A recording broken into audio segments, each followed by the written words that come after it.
All right, we are live. Hey guys, how's everyone doing? Hope you all are having a great weekend. We are live hanging out with Sean here from Safuape, and we have a special guest, Jenny from Balto Token, and I'm proud to have her on the channel too. It was kind of a last minute thing to get her on, so I'm excited to find out more about the project and everything. So, how is everything going with y'all, or how's the weekend going? Doing anything fun? Today was a pretty nice day. I met with one of the other developers who's also a friend, and we chatted over a couple of beers and talked about Balto and came back Nice. here. Took my dogs on a long walk on the beach, and so it's just been a super chill day. And so I can't complain about that. Awesome. I'm jealous because you're at the beach. I want to go to the beach so bad right now. Hopefully in a It's month or not so. Hopefully. already like full on summertime here, so there's people everywhere, but it's really I'm nice. sure. I'm Mhm. sure. How about you, Sean? What's the latest, brother? How's it going, man? Doing good, man. Just grinding the 9 to 5, like and safe away Yep. on the other side. So 24/7, and got some huge things here at the end of the month and start of summer. So really excited for that to come out and for everybody to find out everything we've been working on. That's awesome, man. Heck yeah. Yep. I'm excited to see what else y'all got coming up here in the near future, man.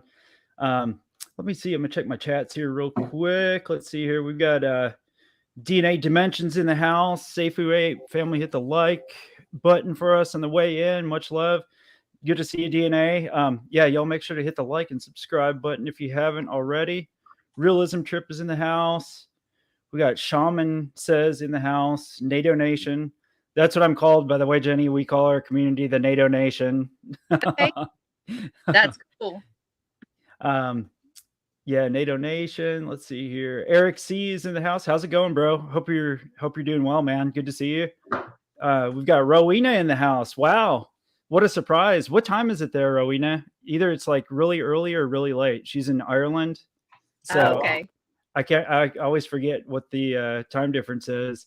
Um, Chaka, yo, NATO Nation, just stopping by to show some love. I got to go to work, so I'll be listening in the background. Heck yeah, Chaka. Appreciate it, man. Thank you.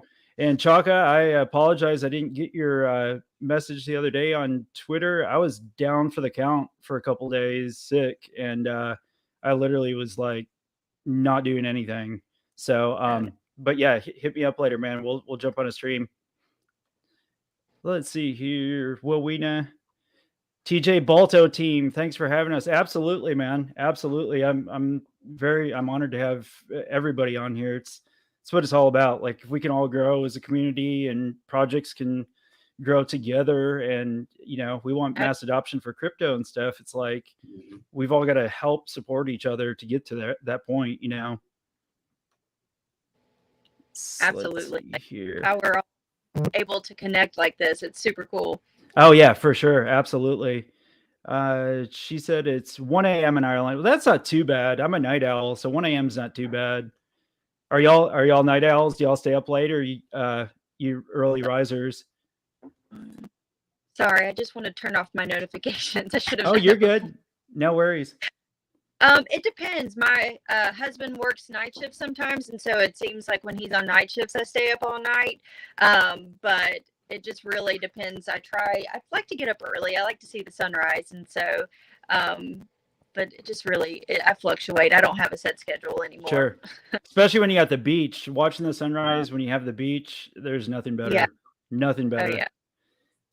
We've got Cuff and the Dip in the house. What is going on, There we brother? go. Good to see you, man. We were just in a space on Twitter together a little bit ago, and Cuff and the Dip is awesome, man. He's been a huge inspiration for me starting my channel and continuing to do what I do. So I always appreciate him coming by, man.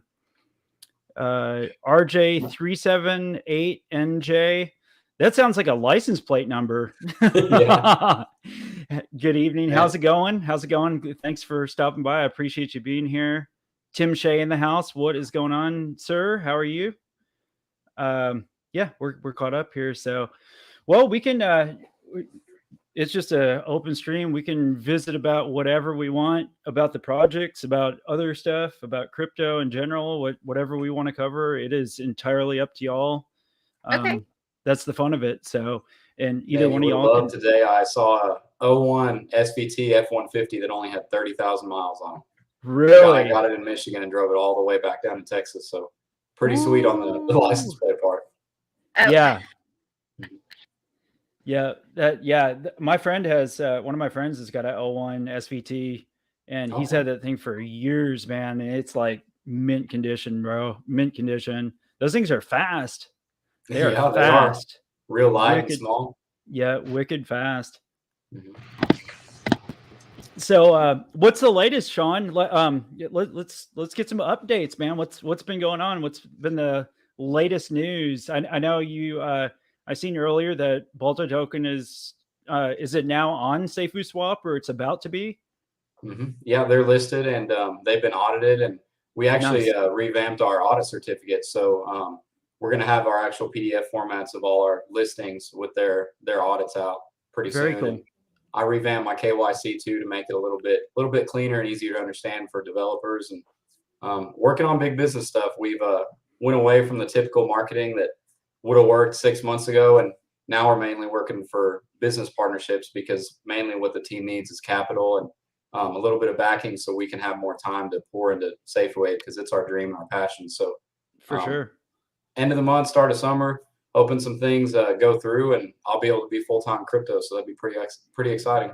That's what you're saying. We were talking about that before we got on here, and that's what I'm trying to go to. Right. Because I'm a contractor, general contractor, but I'm right to the point where like I could probably go full time right now, but it's scary. I mean, I'll take a pay cut for a while, because I make my own schedule. You know what I mean? So it's like it's hard to walk away from that, but at the same time, I really love what I'm doing, and as long as it makes sense financially, I'll pull the trigger here before too long. So, what about you, Jenny? Do you? Well, I was just about to say, I hate to brag, but my life is kind of transitioned pretty perfectly to be able to do this full time and not worry about a paycheck, only because we sold our house and now I'm a camp host at a camp here locally in Jacksonville, or a Nice. and so I have no rent. Like, my bills are like this now, and so I all of our credit card debt, like, we did everything, and so now we're able to really like hone in and focus on Balto. And I do and not be stressed. have to do camp host duties, and like I clean campsites and Oh, sure. That's people fun though. up. Oh, it's so cool. I mean, I drive Yeah. around in a gear all day and like pick up trash and tell people where the beach is and things like that. Like, it's a really sweet gig. That is really cool. That's awesome. Yeah, it's part-time. You live here for free. And Yeah. so now, like, in all of my free time when I'm hanging out outside or whatever, we're just like pumping away on Balto. So it's pretty Heck cool. yeah. I was a real estate agent before that, and I've done sales Okay. and marketing. Like, my whole life is basically sales and marketing. Same And so here. for different, organizations and nonprofits and associations and all these different things. And so when I stopped doing that and moved into real estate, and then this just kind of was the next segue to it, and it just kind of worked out. So That's how it's going for me too. It's kind of just working itself out, and I'm stressing about it a little bit, but that's just because it's new. You know what I mean? It's making changes. I don't like to make changes, so but yeah, I'm not. I always said, since I started doing all this and everything, that if it's meant to be, it'll just fall into place. You know what I mean? Like, it's not something that's forced. So that's and the camper deal. That's awesome. I did that for like, man, I've been in the house I'm in now for a little over a year, but I did a camper for like 2.5 years, and yeah, it was super stress free. Place? What's that? Did you travel around? Like, were you just kind of going all around the Yeah, country? I did a little bit, but then I ended up staying in one place for like a year and a half, and it was just so cheap, like, I don't have vehicle payments, my vehicles are paid for and stuff, and man, I saved so much money, and now I'm in a house again. I'm like, dude, I'm wasting so much money on this house, Yeah. but it is what it is. I mean, I'm happy to be in a house for sure, but Oh, I mean, that was great. I've got some other friends in the space that do the same thing. They do the camper life, and they're so nice too. Like the newer campers and travel trailers and stuff. Yeah. God, they're really nice. And we didn't really plan it. It was one of those things that we just recently upgraded our little setup. And then just the ball started rolling. We started building Balto. Then we're like, well, we need to sell our house to do this, that, and the other. And then the camp host, Yeah. like it all kind of went together. So we're going to be out here for 6 months. Nice. See where we go from there. Like, I don't know if A lot can happen in 6 months. What is it? Oh, I know. Like, A lot who can knows? happen. Ask us, and I'm like, I'm just focusing on today, like whatever is in front of me today, and we're going to plan, as much as we can, but there's a lot that can change in 6 months. Like, who knows? Absolutely. Seriously. And Sean, are you in West Texas? I always forget if you're down by San Antonio or if you're in West Texas. Yeah, there's a sand here, but there's no water, so it's a kind of a beach, just without the good parts. But yeah, I'm out here for now, and I've got a pretty decent deal, kind of like the camp host thing. I'm a courtesy officer at my apartment, so I have like no rent, and I just got to do some birds every once in a while. But besides that, it's not too bad at all. So I like it. Heck yeah, that's awesome, man. Yep, that's good. Very cool. Mm-hmm. Yeah, absolutely. Yeah, I want to go out to South Carolina though. I really like it out there, and the cost of living, and a lot of people love South Carolina and Tennessee. Mm-hmm. A lot of people love it out there too. Yeah, it's really pretty. I've been out there a few times. It's really pretty out there. I'm sitting here visiting with you guys. I'm not even looking at the chat. I'm like, oh God, I'm probably getting way behind again. Should have bought a GS. It's hard to keep up, man. I don't know how y'all do it whenever you're talking and thinking. Dude, it gets hard. I'm impressed with what's going on right now, because that's a lot to like manage. Yeah, and sometimes like, I can't imagine some of the bigger influencers, but even with mine, I mean, if you get like 70 or 80 people in and people are chatting and stuff, like it takes like that long and you're like 20 minutes behind on the chat. It's crazy. And I'm sitting there like apologizing every 2 minutes because I'm having to like skip over stuff. What did Rowena say? Well, Tex will not stream while I'm awake, so I just have to suck it up and say, yeah, she being in Ireland, she's opposite hours, so she usually misses my streams. MK2000 in the house, how's it going? He's trying to throw you off of giveaways. Yeah, Rowena always wins giveaways. If there was giveaways tonight, she would be winning them. She always wins giveaways. I'm glad somebody's lucky. Yeah, not me. I could enter every giveaway from here to the other side of the world, and I will not win one thing ever. I've never won anything in like a raffle, or I've won on a lotto ticket. I've won $1,000 before on a scratch. Dude, that's better than me. Yeah. That's probably the biggest thing I've ever won, would be like on a scratch off. My friends tease me that I like to do those, but I do it within reason. But yeah, I think $1,000 is probably the most I've ever won. That's not bad though. That's not bad.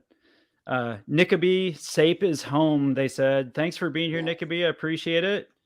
Let's see here. Make sure I don't have any questions or anything. Sape, Bsape, check it out if you haven't. Always DYOR, of course, but Sean is the man. He is. And anybody that you, Sean, you associate with like other projects and stuff, like I'm automatically like, they're good projects, because I mean, I trust Sean big time. So, it's like you're associating with other projects and good people in the space, and it's awesome, man. It's good to see everything expanding, because Balto is on BSC, correct? Mm-hmm. Yes. Okay, gotcha. Very cool. When did y'all launch? I was just about to say, we just hit a 2-week mark yesterday. So we launched. So it's like super new. Yeah, we launched on May 20th here in the States. That was National Dog Rescue Day. And because all of our dogs are rescue dogs, and that's kind of how we started the project, we decided to launch on May 20th. So yeah, we're still very new, but we're going with full steam ahead, and we've got a lot of cool things kind of in the pipeline. Yeah, it's been a wild ride so far. Props to y'all for launching 2 weeks ago in this market. This market is absolutely brutal. Yeah. So I mean, that's mad props to y'all for launching and pushing through this, because man, there's a lot of new projects that are not doing good at all because it's just the market, Yeah, no, you're right, and I've gotten that comment a lot.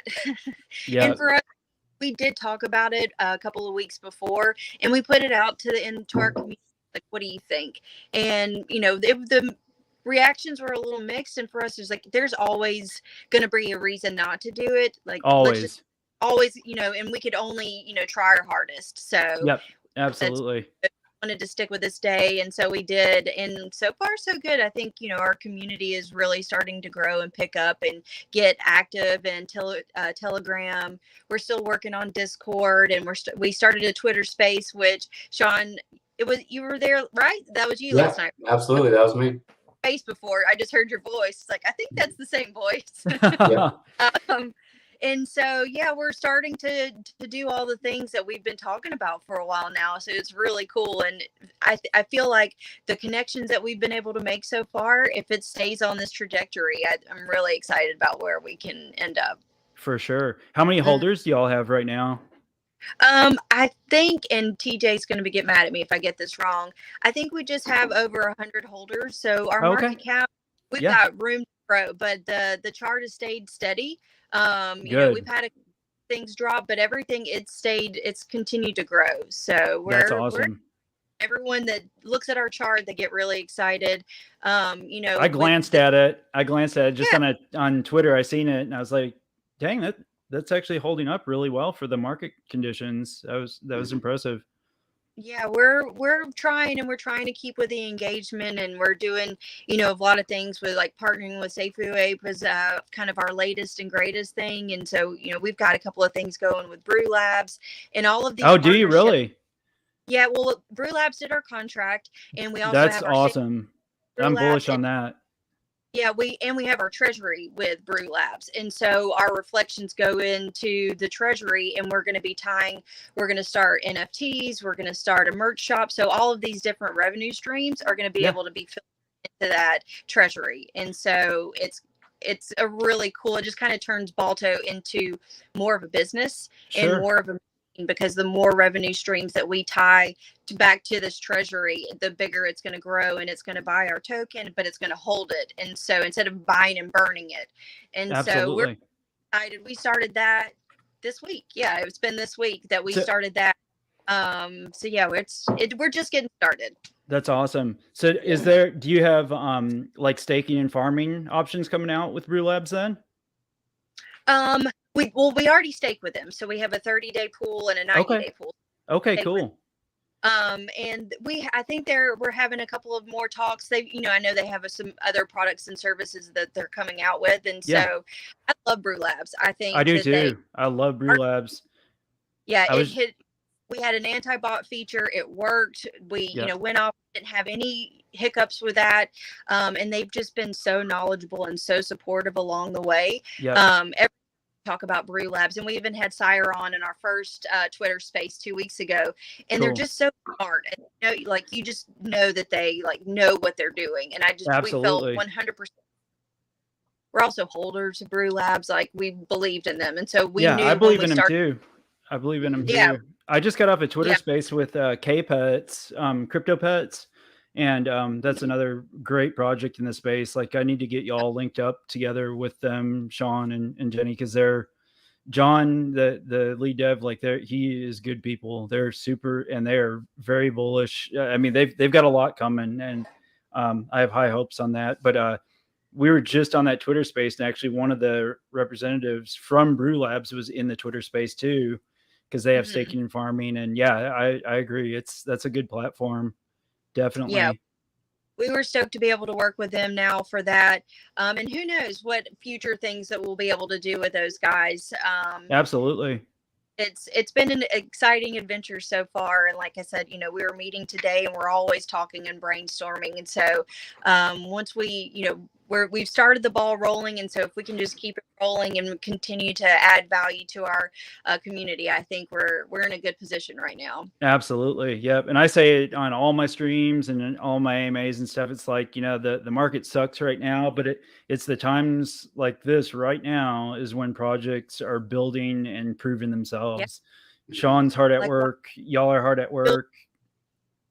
Build a community and growing, know each other and doing, all of this stuff. And then everyone will be invested. And then it just turns into this whole win-win-win, the investors are happy, we're happy, the charity, in turn is happy. Like all of the things work together. And so right now we're just kind of working towards that and making connections. Like, this is so awesome. TJ was like, hey, do you want to jump on an AMA tonight? I was like, okay, sure. Like, why Heck not? yeah. And y'all are welcome I- on anytime. And Sean already knows. I mean, even if I've got I just do live streams, just Okay. hanging out. So, I mean, if y'all ever see me, Sean too, I mean, anybody, if y'all have somebody else, even, you're more than welcome. Just hit me up and I'll send you a link, and you're more than welcome to come on at any time. Hey, launching a bad market ain't a bad thing. I look at it kind of like captain in a boat. I mean, if you can go through a storm and get your whole community through a storm and then sail on clean waters, it's better. It's better proving ground. And this is a good time to work and really build the business backing and go away from the traditional marketing of just hammering social media all the time. Yep, I agree 100%. Steve the Canadian's in the house. Oh, hey, Steve, how's it going, brother? He's a true supporter. He's on a lot of channels, and he's always around, man. I love Steve. Mm-hmm. Crypto Master, let's see, under the sombrero, LOL. How's it going, man? Hey, I told you all hair reveal at 10 million market cap. Nice. Selmo Fudd's in the house. How's it going, sir? Just whirling through Texas Tornado Crypto. What were you going to say, Jenny? No, sorry. Sean, do you always wear your hat? Is that are you always with the cowboy hat? Yeah, I wear one at work, and then I just like it as well. And whenever I started streaming, I was like, I've never seen an influencer, a dev from a team actually wear a hat or anything besides a baseball cap. So I was like, why not bring out the Texas hat? And this one's starting to get a little sweaty, so I'll probably have to get another one. But yeah, it's kind of my thing now. That's like your trademark, man. Yeah. For sure, seriously. And you're in Texas, so it fits. You know what I mean? Yeah. I need to get one that's like slightly smaller, and then whenever I take this off, it's just another hat. And people are like, oh. That's hilarious. Yeah. So Joa, I still don't know how to pronounce that first name. How would you all pronounce his first name? He's always in my chats. I call him Silva. J-O, is it Joa? Yoa? I'm from Alabama. Yawa? Maybe it's Yawa. Yeah. I need to look it up because I always feel bad when I see it. I want to look it up, and then I get streaming and I don't look it up, and I hate pronouncing people's names wrong. So tonight we're going to call you Silva again, sir. So I'm not, just massacring your name, but thank you so much for your support and being here again, brother. It's always great seeing you here, man. Mm-hmm. Jay Stonks.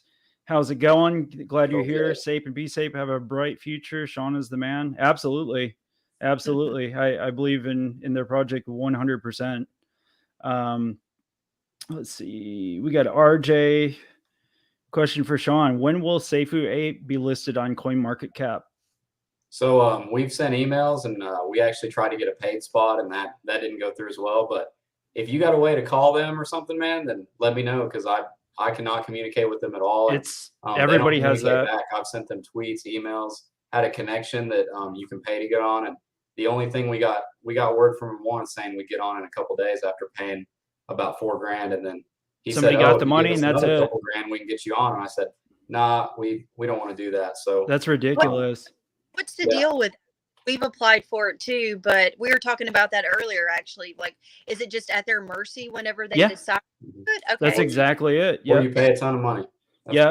I've heard people paying like up to $25,000, and then they make it happen. And it's like most small cap community tokens that are just starting. It's like you can't pay $25,000, and that should be illegal. It should be illegal. Mm-hmm.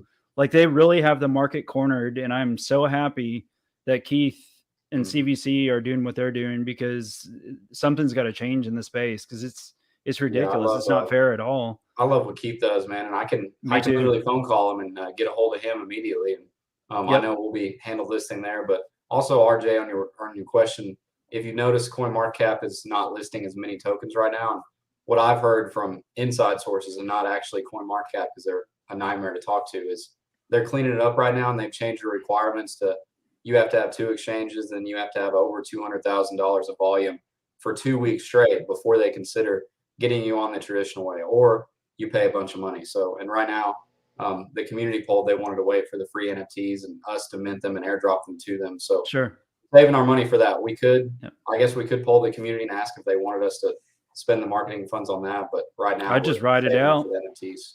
I just write it out. Y'all are doing what you're doing either way. You know what I mean? It's either way. You're still doing what you're doing. Yeah, CVC is 40% done too. Yeah, I seen that. Speaking of CVC, we have Mr. Keith. How's it going, There we Keith? go. How are you, Hey, what's sir? up, guys? How you doing? How's your weekend going, brother? Now I'm relaxing a little bit. Yeah. Are you? Get done Yeah. eating some food and just kicking back, relaxing, huh? Yeah, I was at the restaurant. Yeah.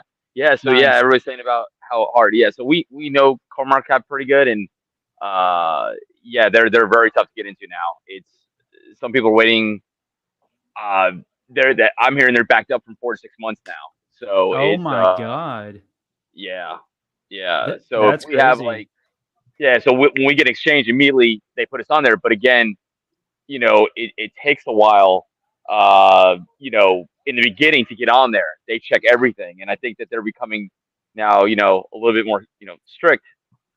You know, their process is really, yeah. So if you're new, you know, like a company like Plantos, you know, Plant, they've been trying to get in there and they've been waiting, I think Jason's been waiting for like 4-5 months now. Oh yeah, they've been waiting since like right after they 6. launched. It's ridiculous. Yeah.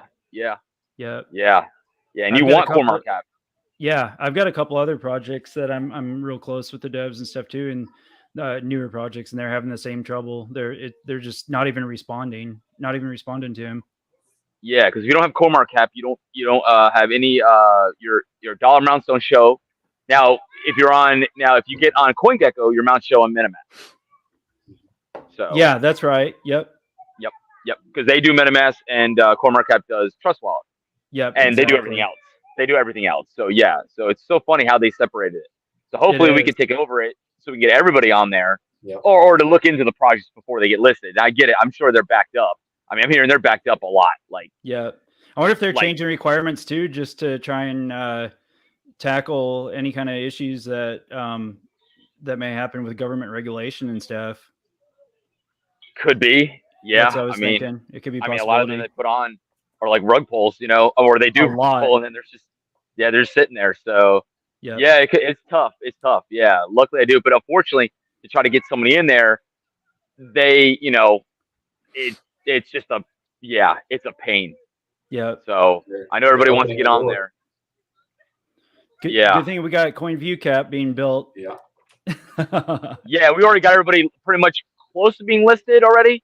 That's awesome, But I man. can do it because we're scraping the blockchain. So yeah. Yeah. So yeah, they are scraping it, but you know, they have their it's just so tough because they have their own way of doing things, you know.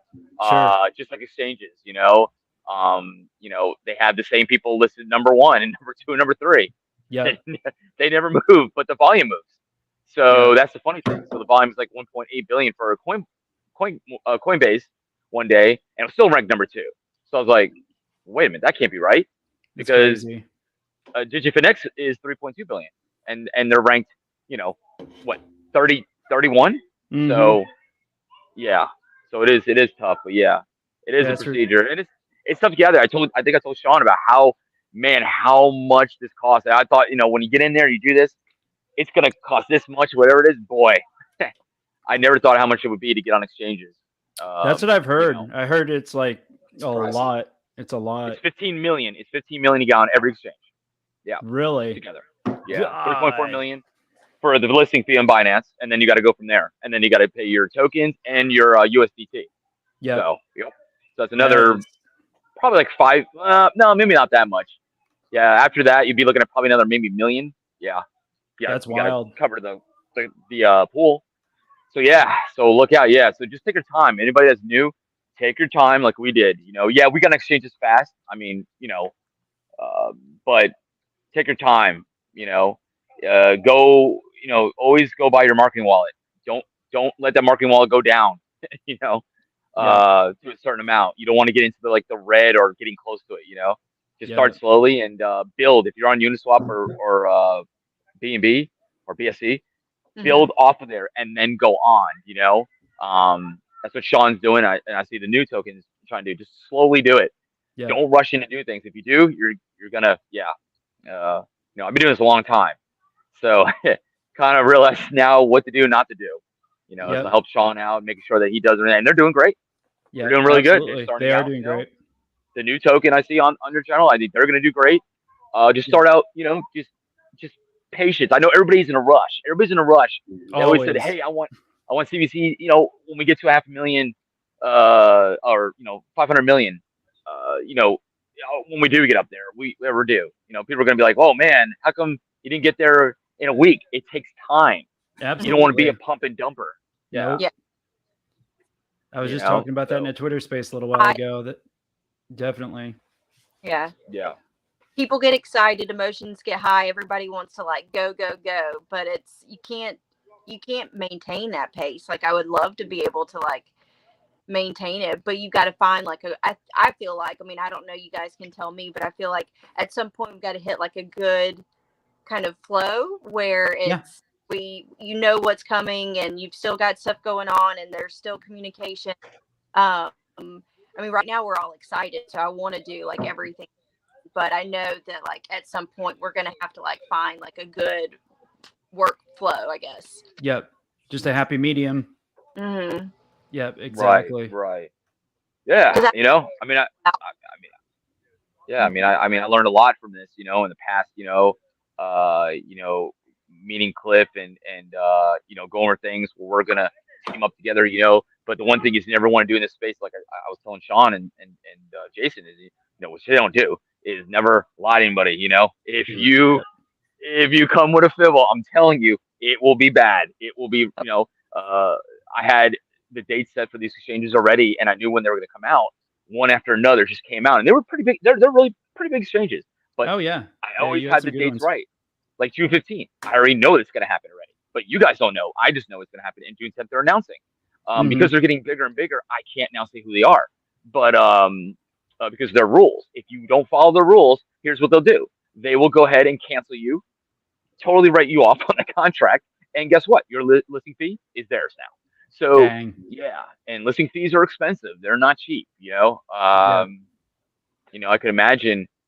Oh man, I'm way up there now. I mean, in listing fees, and I was just amazed at how much it costs. I was like, because they always think, man, it's easy. When I told Cliff, this is gonna be easy, all right? Yeah, just wait. The first week, and then I was like, okay, cool. Mark Cabot didn't hit. I've been waiting, and finally got on there. And CoinGecko just came in once. Now I know them, to an extent. I can say, hey, we have this done. Can you go ahead? Yep, there you go. So yeah, just lucky. But for anybody that's starting out, just take your time and always listen to your holders. I've taken a lot of advice from them and wrote down their stuff and implement it into the website. Yep.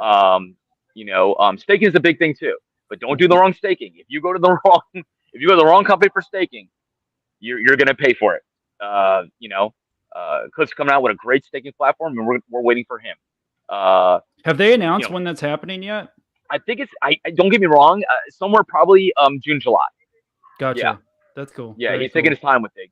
Yep, because think about it, you could lose your tokens if you go to there's some other companies. Staking is important. Now staking, that helps. Obviously, you guys know the holders, to make a little bit of money while they're holding your token, and then when obviously they leave out of there, they move their tokens over, they're going to be worth higher than where they were before, because obviously those tokens are going to be worth whatever they added on, and then if your market cap goes up. So and it's not the market cap, it's the pool. You guys always need to look at the pool. How much is in the pool versus the market cap? Everybody looks at market cap and think, oh man, I have 100 million. Well, no, it matters of like, if you look at CVC, the pool, that's what tells you what you're really worth. People didn't realize that. They thought, oh, market cap is just inflation. That's all it is. Sure. When like Shiba is what at the one time it was 30 billion. They really have 30 billion in their account. No, they didn't. Yeah. So people didn't realize that. Yep, it's really what they have in their liquidity LP.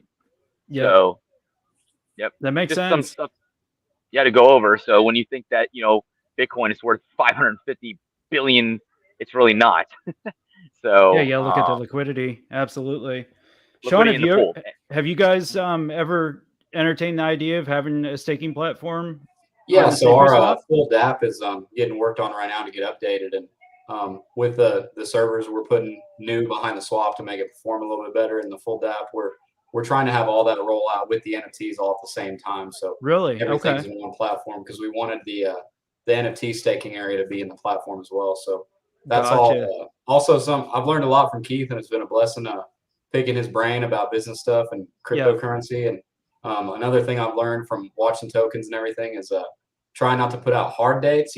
Estimated dates are pretty good because you have a little bit of wiggle room, but especially with our whole team working 9 to 5s and then we're doing this on our free time, it makes it a lot easier because everything else I've done, things never go exactly as planned. So it's always good to have some contingencies and have a little bit of wiggle room. Absolutely. Yeah, I agree 100%.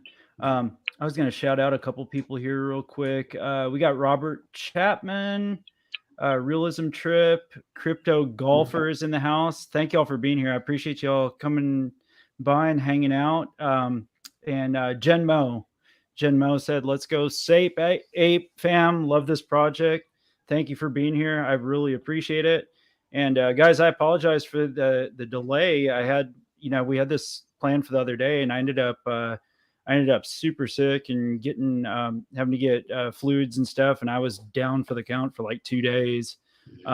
So I apologize on the delay, but we are here, and we're just rocking it tonight, Saturday night, having fun.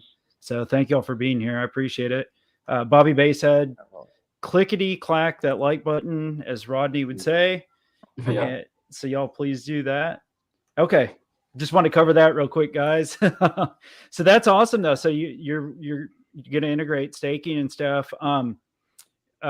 So are you going to do farming options too, or are you going to just do staking, or both eventually probably? Yeah, both options. Staking is going to come first because Sure. it'll be in coalition with the NFTs and the tokens. So people can choose, do they want a rewards boost by just holding, or do they want to stake? And sure. I'm really excited. If you haven't seen the preview of the DApp, it's a lot better than what we have now. I do like the simplistic version we have with our swap and everything, because Sure. that was kind of the appeal, make it easy for everybody, but still make it a good platform for somebody who is a seasoned trader to use. But Yeah. I'm excited about it, man. We're grinding, and soon the servers will be backing the platform, so it's going to be upgraded and a little smoother than it is now. That's awesome, man. That's really cool.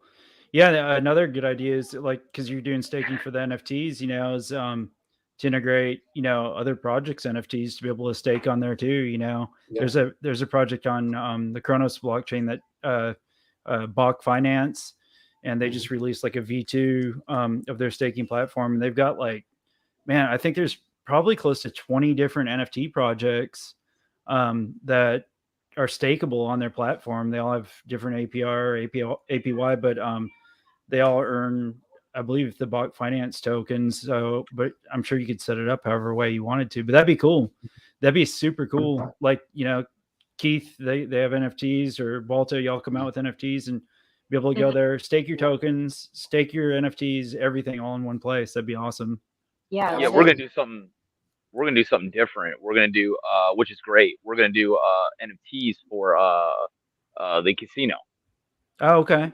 So yeah, so basically they can buy an NFT, which is gonna be really cheap, and then go and use the tokens. So you have a choice of Shinja, Safu, whatever it is, CBC, whatever you want to get, right? And you can go ahead and play poker with it. How cool is that gonna be? This is gonna be the first time cool.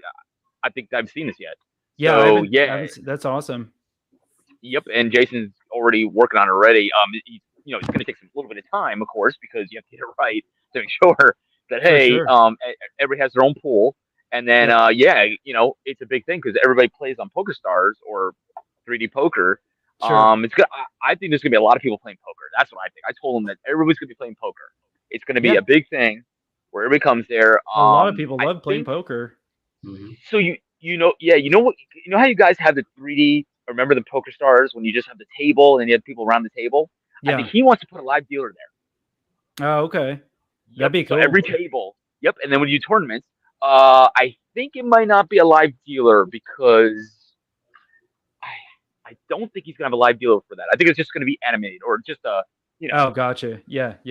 Just because they won't make any money. But yeah, I think it's gonna be pretty cool. It will be. It's something different with Volt in there. Volt's pretty big now. They're Oh yeah, huge, and I get it. Everybody's down a little bit, guys. That's what happens. It's you know, it's just the market.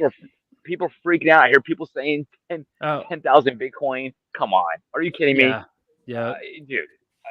That would bring us down to 400 billion to 500 billion. There's that'd be no insane. listen, now. Is there any way? Yeah. Is there? Yeah, absolutely. That would be. You would talk about one of the biggest ever recessions we would have if that would happen. Oh, Meaning for the whole real. market and the stock market, the whole crypto market, stock market would have to completely crash. Yep. I mean, and ETH would be down to, oh God, in what, probably 700-800 range. That's I was gonna It's say just, like $600 to $800 probably. That'd be wild, man. yeah, it's gonna be tough. I think we're gonna be, hopefully, no financial advice, but we're gonna be in possibly a little trend. I think next year will probably be bad. I think next year will hit us pretty hard. I think beginning of next year. So I have a plan on after November. That's it. Until next year, because I think something. I don't know what's gonna happen. It depends on what the election's gonna be. With it's hard the to Dems say. and the Republicans. Yeah. So Yep. that's what I go off of. Absolutely. And it's hard to go from the market we had last fall when you had things like Mongoose that was made as a joke that popped up to 88 million. Mm-hmm. Seriously, and everybody was just making money hand over fist, and now it's you have a good utility, you have a great team, and it's hard to get out of the dumps because the whole market's just reversed. But hey, this is a good time to prove yourself and steer through the storm and work I'm on super your bullish on utilities. it. I'm super bullish on it because I mean you can really see the projects that are truly working hard to build everything that they're wanting to do, and everybody be rewarded at the other end when it goes back to a bull market for sure. Yeah, Definitely. awesome projects. There's some awesome projects now. Yeah, there are. That are getting out there. I saw the WAGME what they did, and saw Bolt successful. Safu's get up there. Everybody's getting up there. Also, the new one. Everybody has their own thing they want to do. Yep. Especially Shinja doing their thing. Honestly, Cliff is really smart. So he knows coding and everything. So he's doing his thing, and Shinja's doing great. Yep. Everybody starts somewhere. Everybody's down. If you're not down, that'd be really tough because everybody's down right Seriously, now. Seriously, everybody. Yeah, everything is down big time. I mean, a lot. I regret. Oh no, go ahead. A lot of altcoins are down like 90-95%.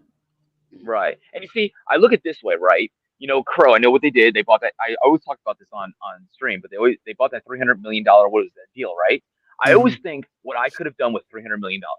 I'm not saying what they did was great, but see, here's the thing: you have a whole bunch of guys in the team, right? And you say, hey guys, who thought of this idea? No offense, like I could have, no offense, it's a great idea what they did. Well, in the way, but is it beneficial? Is it making me more money? Yeah. Is it making the investors more money, right? Yeah. And if it's not, even though we're in a down market, is it going to help me in the future? You got to make a lot of money to make up for that. Yeah. So I would have gone ahead and said, you know what? Let's sit down here. That's a whole lot of money. Heck, I could have sponsored NASCAR for the next 3 years. Seriously. I mean, I'm just saying. I mean, actually, more than that. But way more than that. I could have wrapped every NASCAR car possible. Seriously. Not to mention like their sponsors for I think it's F1 racing, and then they sponsored the World Cup, and I mean they're spending just insane amounts of money on markeing. Guys, we talked to Shinja in their chat the other day, and somebody brought up a great point. Somebody brought up that if how you guys can actually sponsor the golfers, the professional golfers like Tiger and all them. Yeah, they were like, I forgot what it was for a couple of tournaments, but I think it was like $100,000. You could literally put your name on their hat for $100,000 for a couple of tournaments, guys. That's crazy. I mean, hello. It's not a bad deal. The golf market's huge. Yeah. Yeah. Golf is huge. Because guess what? Everybody's watching golf on TV. Yeah. So they're going to show their hat and everything and show their shirt. That could be a good marketing strategy. Going golfing for that's sure. Smart. Yeah. If you're going to spend a lot of money, you better make sure that it's worth it. You know, if you spend wrapping a NASCAR and God forbid something happens, you know, to the car or something like that and wreck, well, what happens then? Then you're like, oh well, my investment just went down the drain. Yeah. I mean, you Spend know, it again for the next week. Man, yeah, and keep on spending $500,000 is a lot of money. I don't think people realize it, you know, because remember, it's always the investor's money.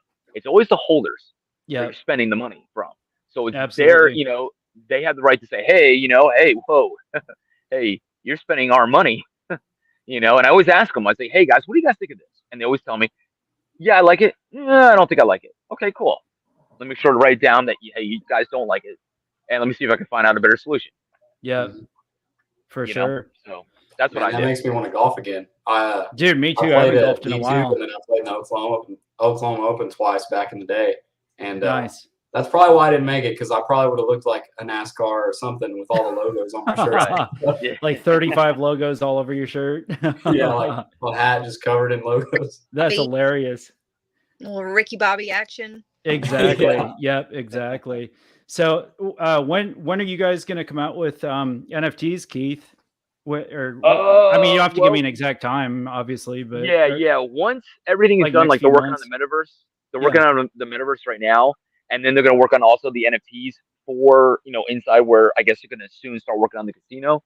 Sure. So gonna find out everything. You know, that's kind of new to me. Again, I'm new at the NFT thing. Yep. I never really got, you know, involved in it, you know, heavily. You know, me, I just code and work on the website with the developers. Yeah. That's the most important thing to get done right now. Oh yeah, definitely. Yeah, and then of course the BSC launch. I'm working with Cliff with that. Yep. Getting that ready to go to launch. We just had the pre-sale now, so you know the whitelist is already started already Yep. for Yep. it. I seen that. Yep. I seen that started. Yep. So I started doing Absolutely. good already. I haven't even promoted or anything. It's already doing That's pretty good. awesome. Not bad. That's You know, awesome. I think we're at man. right now 35, I think now, B&B, you know, but That's remember, not it's all bad. for the holders. Yeah, it's not Yeah. for me. It's all for the holders. I'm not, I'm just, what I'm doing is I'm trying to make sure I can get close to matching up. Because remember, that's what you, guys, one thing you want to do in this business, you have to make sure that you don't have arbitrage. If you have arbitrage, what happens is you have one side here that's up and you have this one's down. Well, that means you're not doing your job right. You Yeah. want to make sure the numbers are close to the same on all exchanges and Uniswap and PancakeSwap. Yep. On the So, yep. Yep. On the both point of having a chains. bridge is to go ahead and where you benefit both ETH and the BNB side. Then you better make sure that your market maker is doing the right job, that your numbers right. Because if you don't, you're gonna have all confusing numbers, and the pools will be different, but the numbers should be close to the same. So Yep. Exactly. Yep. yeah. What about y'all, Jenny? What's I know we haven't dug deep into your project yet, but and by the way, we should make a time where you come on and you know, for an hour or something, and Oh, okay. we can kind of go through everything, go through the website and stuff. That'd be cool. Yeah, for sure. We're about to make a couple of updates to our website. Yeah. Things that after seeing it for a month now, we know that like we want to change things around. But yeah, that would be really cool. Yeah, definitely. Are y'all gonna do some NFTs at some point? Yeah, I think that's our next. Well, I don't think I know that that's our next step. So now that Sure. we've gotten the launch over with and we're starting to settle down and we're kind of getting used to post launch what that life looks like and doing Sure. building the community. Yep. Now we're working on the NFT part of it. So Beth, who's kind of my partner in crime, I've worked with her in a couple of other roles in different work. And she's a really cool graphic designer. Awesome. So she did our logos. She did a lot of stuff for our website, and she's going to be the one that's going to be doing our NFTs.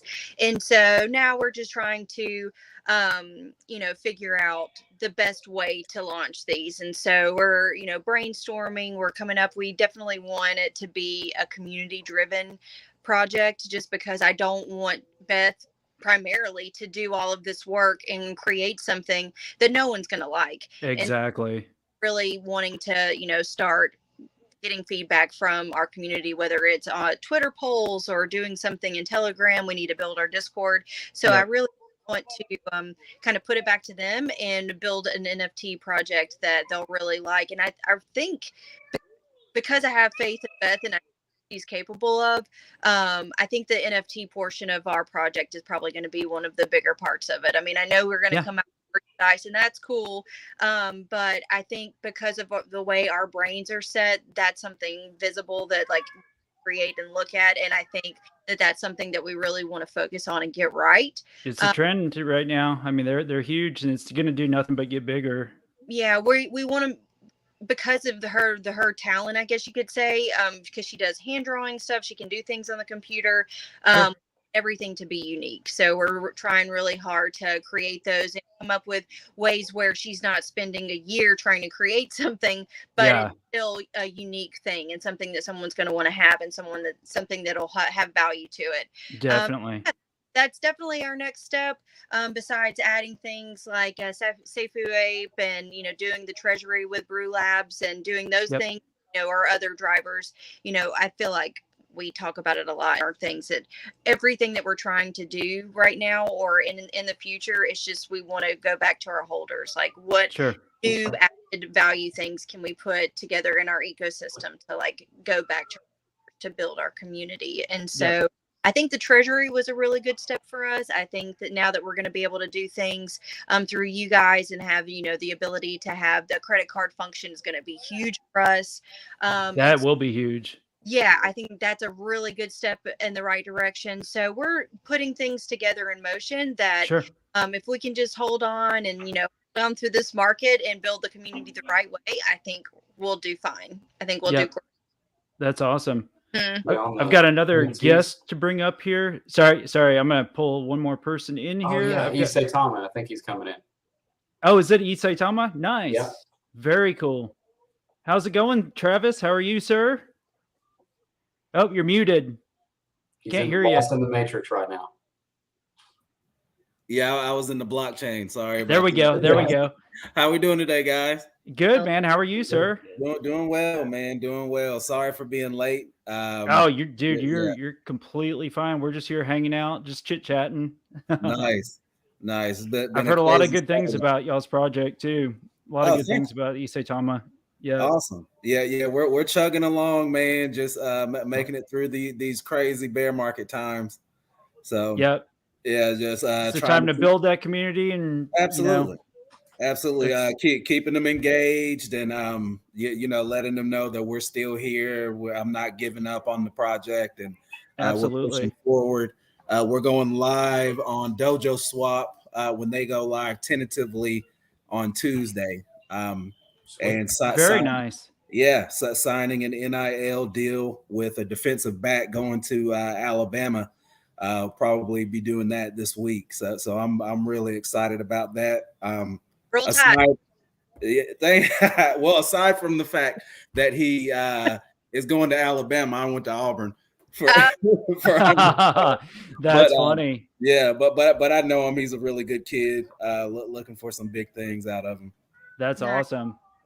That guy, thanks for being here. And Legal, thank you for being here, guys. Okay, go ahead. Sorry, I didn't mean to cut you off.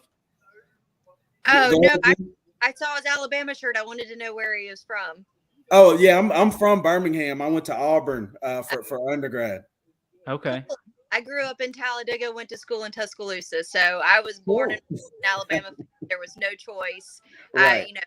And I'm Jenny from Alabama, so you've got Forrest Gump and Roll Tide. Like there's about as good. That's hilarious. That's how it goes. But yeah, he's a really good kid. We're excited about it. Of course, he's got to run it by their manager that approves all of their NIL deals. But as long as it's not being used to entice him to go to the school, and we can't use the school in any promotion, then we're good as far as that goes.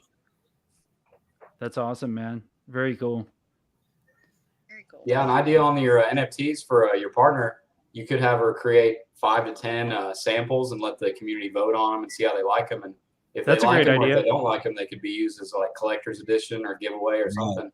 That way she didn't bust out a couple thousand or something, and then people are like, "Oh, we hate these." And she's don't mad, like the style, throwing stuff around the room and stuff.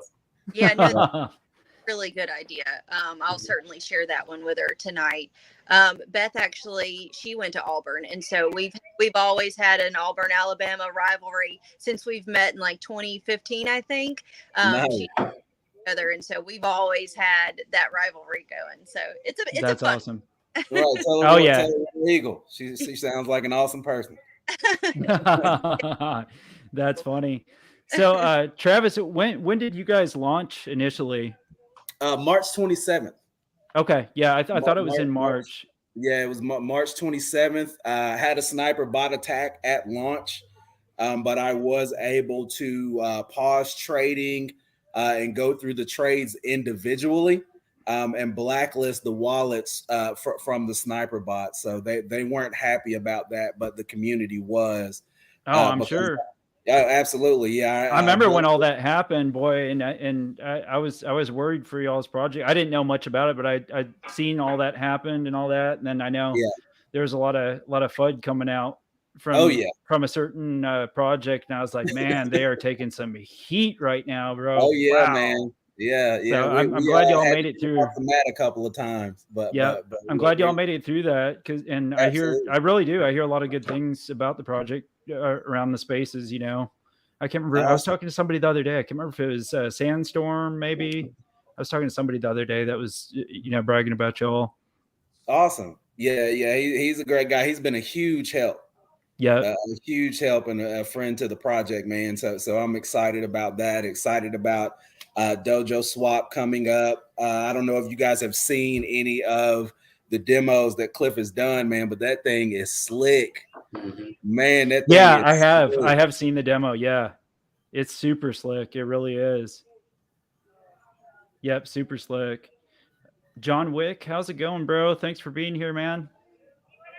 I'm behind on chats, guys. I'm sorry. I'm listening to everybody. I'm behind on everything. I tried to get a wafer in here too. Oh, nice, dude. That'd be cool. Are they busy? I don't know. I just messaged them. I messaged them on the Twitter, so I don't know if it was as fast. Dang, man, I'm sounding older and older. The Twitter every day. And guys, y'all in the chat, if anybody gets a chance, go retweet the live stream in Twitter and social media and everything. Let's see if we can get more people in here. Mm-hmm. It's not that often you can get multiple projects together at one time, and because everybody's schedules are so hectic, it's difficult. It really is. So how about? Oh, go ahead. He's got to run off. Oh. So, Keith, you still there? Are you still with us? Yeah. Okay, down cool. Here. Yeah. Good deal. I didn't know if you fell asleep on the couch or not. No. I can't turn my camera on because the Wi-Fi out here by the pool area is not that great, so I'm on the 5G. Gotcha. So, that makes sense. I know, right? Well, I'm on my phone. I didn't bring my laptop with me, so. Oh, sure. Yep. Yeah, so we know the phone doesn't work very well. Doesn't want us to see the guns in the sun out there by the pool. That's why. No, there's no sun now. It's dark now out here. I mean, but I just want my puppy dog and take a little break, from working, because next week, starting Monday starts all over again.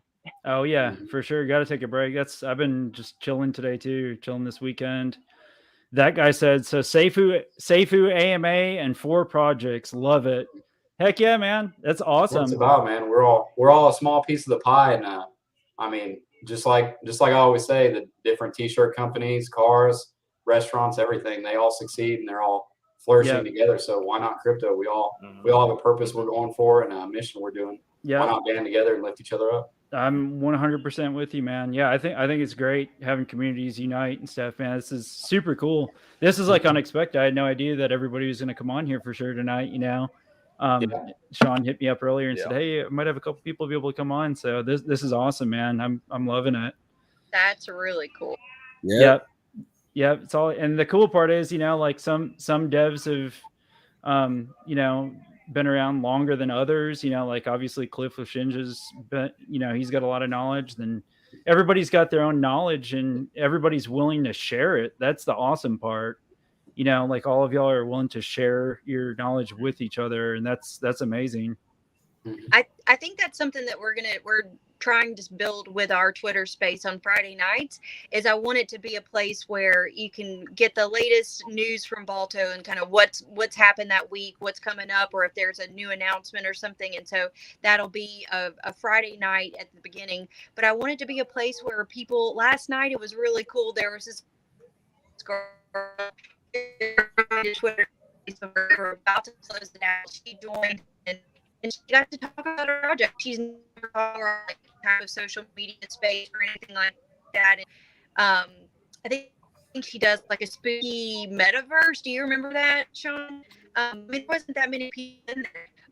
It was just a cool vibe, and where I think that's where I want to grow. I want it to be able to where you can get our information, maybe even like learn something what's going on, or just some sort of like education, and also just a cool place where people can come and they can talk about their project they want to. They can just talk about whatever's going on, just a positive space.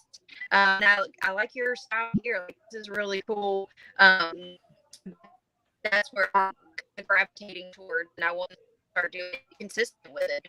Stay consistent with it, it'll naturally go.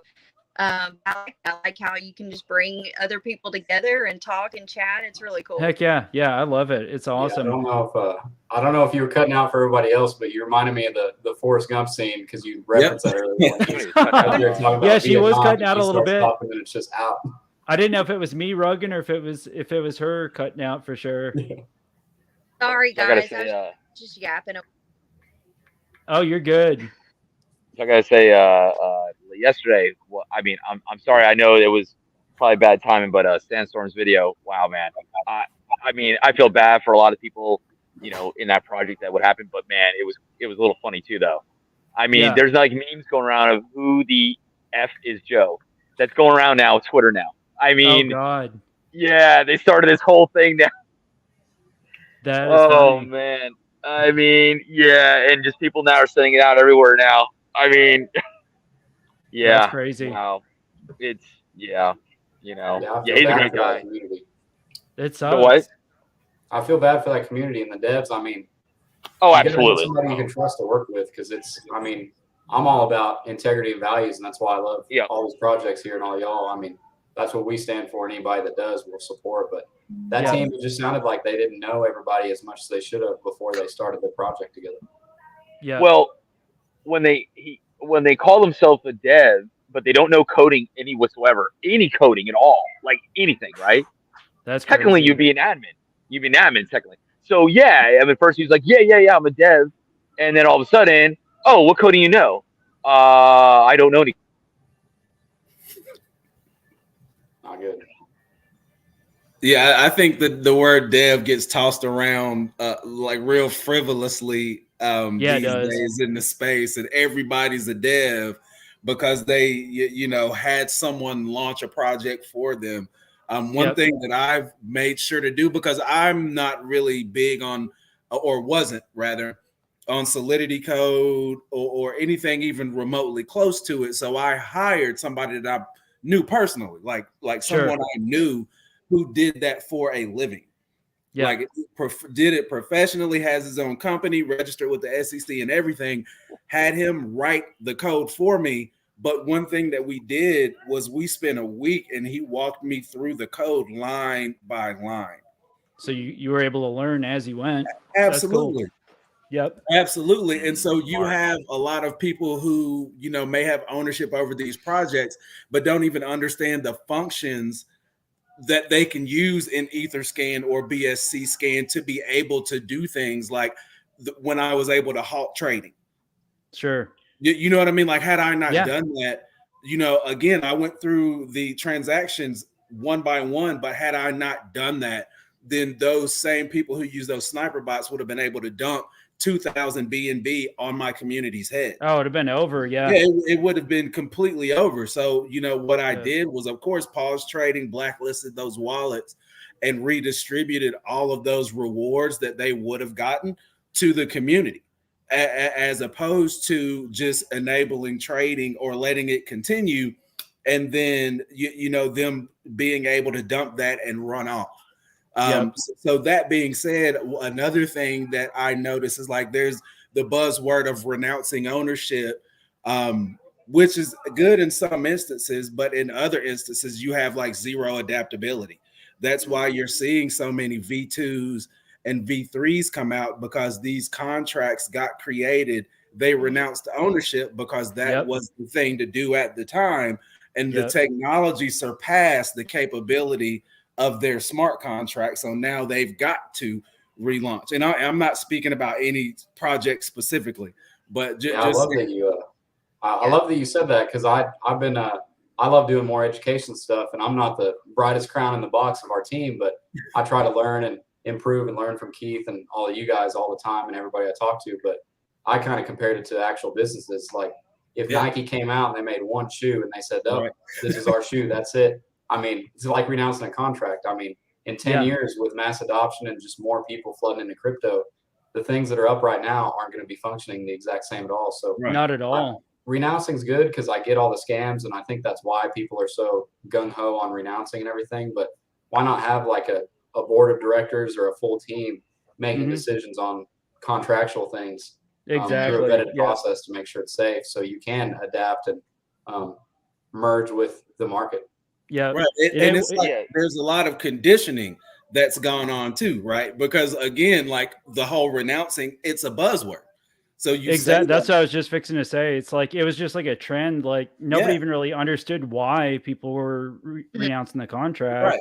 They just knew that that's what you're supposed to do, and not realizing it. And I've said it since last year. I was like, why are they? You know, they got to get away from renouncing, because you see it. I mean, there's V2s and V3s launching every day. Exactly. So it'd save a lot of heartache on the team by not having it renounced.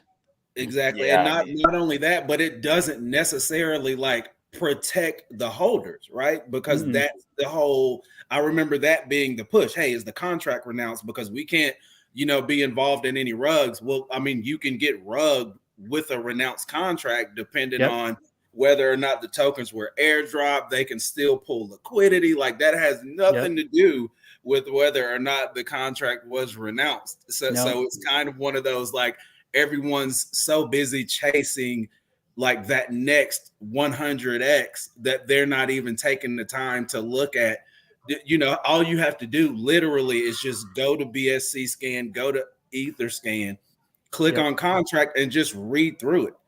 Like, and it's not a whole lot. Like you don't have to read the contract itself in its totality and go through, you know, 1,000+ lines of code. Just look at the functions in it. Sure. And that's one thing that we have to like start trying to educate holders on, or people that want to be degens but not understand that you're not going, most projects aren't going to 1,000x in 3 days. No. It's just not practical. Even when you look at things like your Shiba Inus and your I'll just say token A because that's what Tammy says. But the one that have token A. I mean, you know what I mean? It doesn't happen overnight. Like, even if you look at the chart for SHIB, like, it had huge mountains that it climbed, but that was after like a really long lull. So you have to go through those months of no activity and the FUD and the JEETs. And I'm tossing out a lot of, you know, industry terms over here. So just forgive me.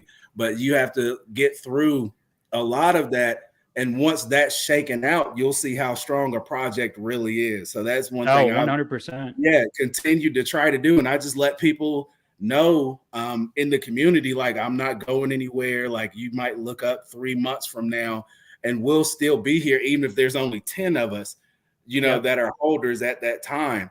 But like at some point I had to stop like being the guy who could take a punch. Yeah. You know what I mean? Like, I had to learn how to duck, you know what I mean? Or put the dukes up. But so I mean, be active as far as development goes and inform your community what's going on. But at the same time, like, just be there. That's like 80% of success. Jenny's taking notes, boy. She's taking notes. This is good for her with with a newer project for sure. Absolutely. Yeah, this guys like listen and going through the things that you've gone through is a really big eye opener, and I really appreciate. I'm just like sitting here listening, like, damn, this is very interesting. Yeah, it's awesome. RJ said Sabalto is only on the BNB side. Yes, that is correct. It is a BNB token. And Isaitama, it's also, is it just on BNB? Yes, we are on BSC. Will likely be on BSC to stay. I haven't looked at any cross-chain stuff yet. Sure. I've thought about it, but for right now, we're going to stay over here with CZ. Gotcha. Yeah, I don't blame you. I'm bullish on BNB. I am. I think it's a great blockchain. Yeah, just a teaser too. In our swap, we're working on a cross-chain compatibility where if you have Polygon or Ethereum, you can buy different tokens, and we're trying to work out how that can be cost-effective and how it can be scalable for the entire swap. But it's a big thing we're working on. Our small team's grinding 24/7 to really get some big things out for the summer. Yeah, that's awesome. Anthony LM said hello, just joined. Thank you for joining, Anthony. I appreciate you being here. Thanks for stopping in and hanging out with us. We're all just getting to know other projects. I haven't talked to Jenny and East Saitama. I haven't talked to y'all personally before, so this is awesome. I'm loving it. Yeah. Russ's shirts. Oh no. Is somebody saying something about Russ's shirt? Yeah, Russ's shirt, the blue shirts. Oh God, I knew it. I knew somebody was gonna say it. And my shirt's actually like yours is probably too. It's more of like a turquoise, but it looks blue. I knew somebody was gonna say we have Russ's shirt on, Sean. It's also you guys both polo shirt on too. Yep. Yeah. Eric C said, "Will Safuape do a V2?" Y'all aren't planning on a V2, are you? No, I don't see why we need to do that. We're holding a decent floor about, I'd say about a quarter of where our eighth was. So sure. No reason to do a V2 right now, Eric. I mean, in the future, possibly, but no reason to do it at all. Yeah, you would never have to do a V2. There would be no reason for a V2. V2 is only if your contract screwed up or if you renounced it, unless you got, somebody put in a royalty in there you didn't know about that built your contract. Yeah. V2 would be, V2, the only reason, and Volt did it the best right now. The migration was unbelievable at Everrise. The only reason why they did it was to knock down their zeros. That was one of the main reasons. Yeah. Volt that was well done, man. And then the latest one, WagMe migrated to V2 Friday. That was so. Why did they do that? Smooth. I'm wondering. So what was the reason? So they did away with BSE and they're completely on ETH because they were having some integration problems, having it on both chains with trying to play the game and being able to get into the game. And also the NFTs are built on Immutable X. So just the whole integration. WagMe bridged? What's that? Was WagMe bridged or no? Yeah, it was on ETH and BSE. So really? And they switched over to ETH? Yeah, now they're just ETH. They airdropped everybody 1-for-1. It's all on a new V2 contract. Oh, wow. Pricey for the ETH side. Yeah. But it was super smooth. I mean, it went without a hitch, man. Like they announced it, they halted trading, they airdropped everybody, done, over with. So it was super V2's smooth. not bad. It's just a headache to take care of financially and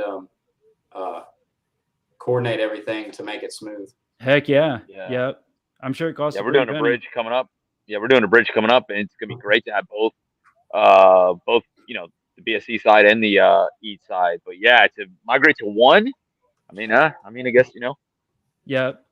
Yeah, it had a lot. It was the main thing was the gameplay, and I think there's a lot of confusion too, like because they had it on ETH, they had it on BNB, and then the marketplace was on BNB, and there was just a lot of people having confusion. I think they just kind of ultimately decided they need to just stick on one chain, and that way it's just more simple for everybody to be able to get it to the masses. So I get it. Did somebody say that Luna just crashed? 2.0 just crashed? Luna 2.0 crashed? Oh, God. Guys, when that's over with, I can't wait. I can't wait for the day of Luna. If I never heard anybody talk about Luna ever again, it would still be too soon. Oh, man. It's sad. Unfortunately, UST will never go back up. Just forget it. There's not even enough money that almost not enough money that Binance has to get it up there. It's just it's done. I feel very bad. I hope that maybe Classic or whatever it is stays, or Wrap Luna, whatever stays the same. But yeah, I mean, I get it. People are posting right now that's going to go to a penny. Okay, I mean, No way. that's saying that Shiba's going to go to $1. I mean, Yeah. There was people I mean, saying that the Luna Classic is going to go back to like $20. I'm like, dude, do you realize like the market cap would have to be like 100x of what the entire crypto market market cap is for it to go to $20? I won't say that Luna V2 has crashed, but it is some kin to the Hindenburg. Wow. It is related to the Hindenburg at the moment. We lost Jenny. I don't know what's happened. Yeah. Let me bring you up some guys. Oh, go ahead. Oh. Yeah, we lost Jenny. She must have got rugged on us. Yeah. Oh, here's a question real quick. Sorry to cut you off, Keith. Anthony Ellum said, question, how do I stake my Sape tokens? Yeah, sir. So staking's not out yet, but we're looking towards the end of the month, start of July, to have our full DApp out with staking and our NFTs released, because that's about when we're going to have the funds to be able to airdrop everybody their NFTs. So watch for that, man. We'll always announce whenever those catalysts come out on Telegram, Twitter, YouTube, everything. So yeah, that's what I was going to say. Keep an eye out. Yeah, Anthony, definitely. If you're not following there or subscribe to Sean's Twitter for Sape, definitely do. I mean, his YouTube, because he does like real informative videos, and I'm sure you're going to do like a step-by-step of staking and all that. And then I'll also be doing one, so you can watch for me too. I try to put out any kind of information I can to help people make it easier to do stuff. So yeah, we try to make the big announcements on Twitter, and then YouTube's kind of solely educational, and I just rebranded my old Twitch and going to kind of make that an educational platform too. And that's awesome. Just shooting the bull kind of streams as well. I just got my I set up a new Facebook. I didn't want to link my personal one because it's like all my family and lifelong friends and stuff. So I really wanted a new Facebook that's dedicated just to crypto and stuff. So I got a new one. I don't even have anybody. I'm not even following anybody, or nobody's following me on there yet. And then I set up a Twitch a while back, but I never used it. Like I literally went into it, I think, for the first time 2 days ago. So, but I've got it set up. Like right now, it's streaming on all three. On Twitter too. So, dang, you're streaming on all three platforms right now? Yeah, it's streaming on all three. And dang, you gotta tell me how to do that, because I've been wondering how I can make one video and make it all connect to every platform. It's actually really easy with StreamYard, man. I figured it out last night, and I know there's no subs like on Twitch yet or anything, or followers or whatever you want to call them on Twitch, but I really wanted to do it just to see how it runs and stuff during the stream and everything. So I mean, you can even tell it's just running on all of them. It's pretty cool. So I wanted to bring up one thing to you guys. So everybody's talking about burning, right? I just want to get everybody understanding about this burning. Everybody's like, man, when I see everybody burn, I'm going to be a millionaire. Let me explain to you guys about burning, because people don't understand this, okay? Because everybody's getting like Shiba, and I'm heavily into Shiba. Everybody's like, or SHIB. Everybody's saying, oh man, burning to penny. It is not going to make your dollar amount change, okay? The same thing with Luna. They're saying, hey, big, massive burn. Guys, if you don't have the money to do buybacks, burning almost does nothing other than keep one of the reasons your market cap. You know what I'm saying? It keeps it from going crazy, right?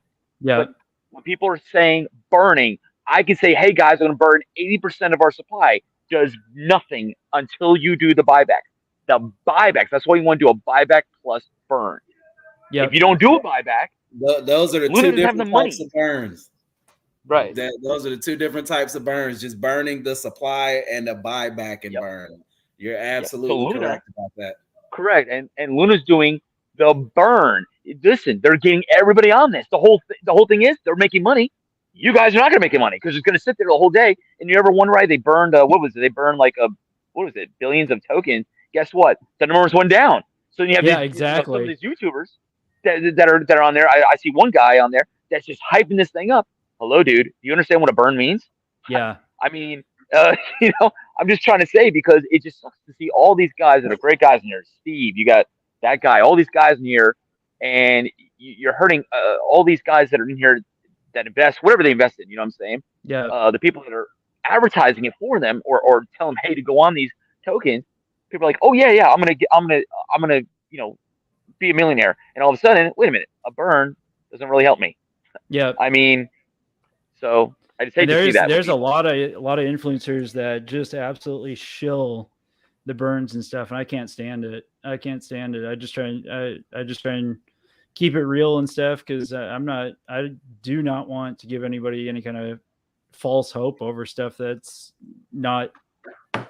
It's not true. You know what I mean? Crypto Dinero in the house. How's it going, Crypto Dinero? Thank you for joining us.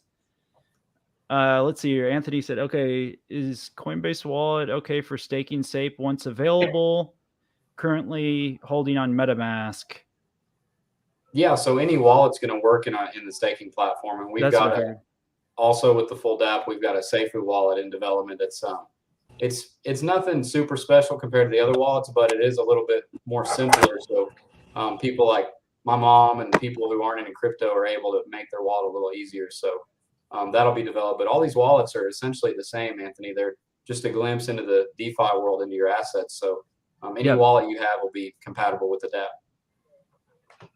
That's awesome. Yeah, I just found out there's a fee now for both MetaMask and Trust Wallet to put your logo in there. I'm like, does it end? Really? There's a big fee. Does it end? I'm like, I didn't know there was a fee for those. That's wild. There's a fee. Yeah, you got the ones on GitHub you have to go to. Yeah, I think it's Trust Wallet. You have to go on there. Yeah, I was like, gotcha. These fees, like, does it ever end?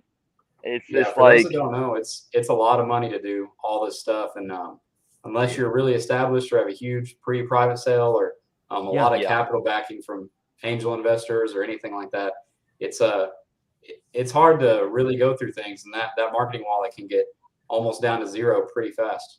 Oh, I believe it. Yep.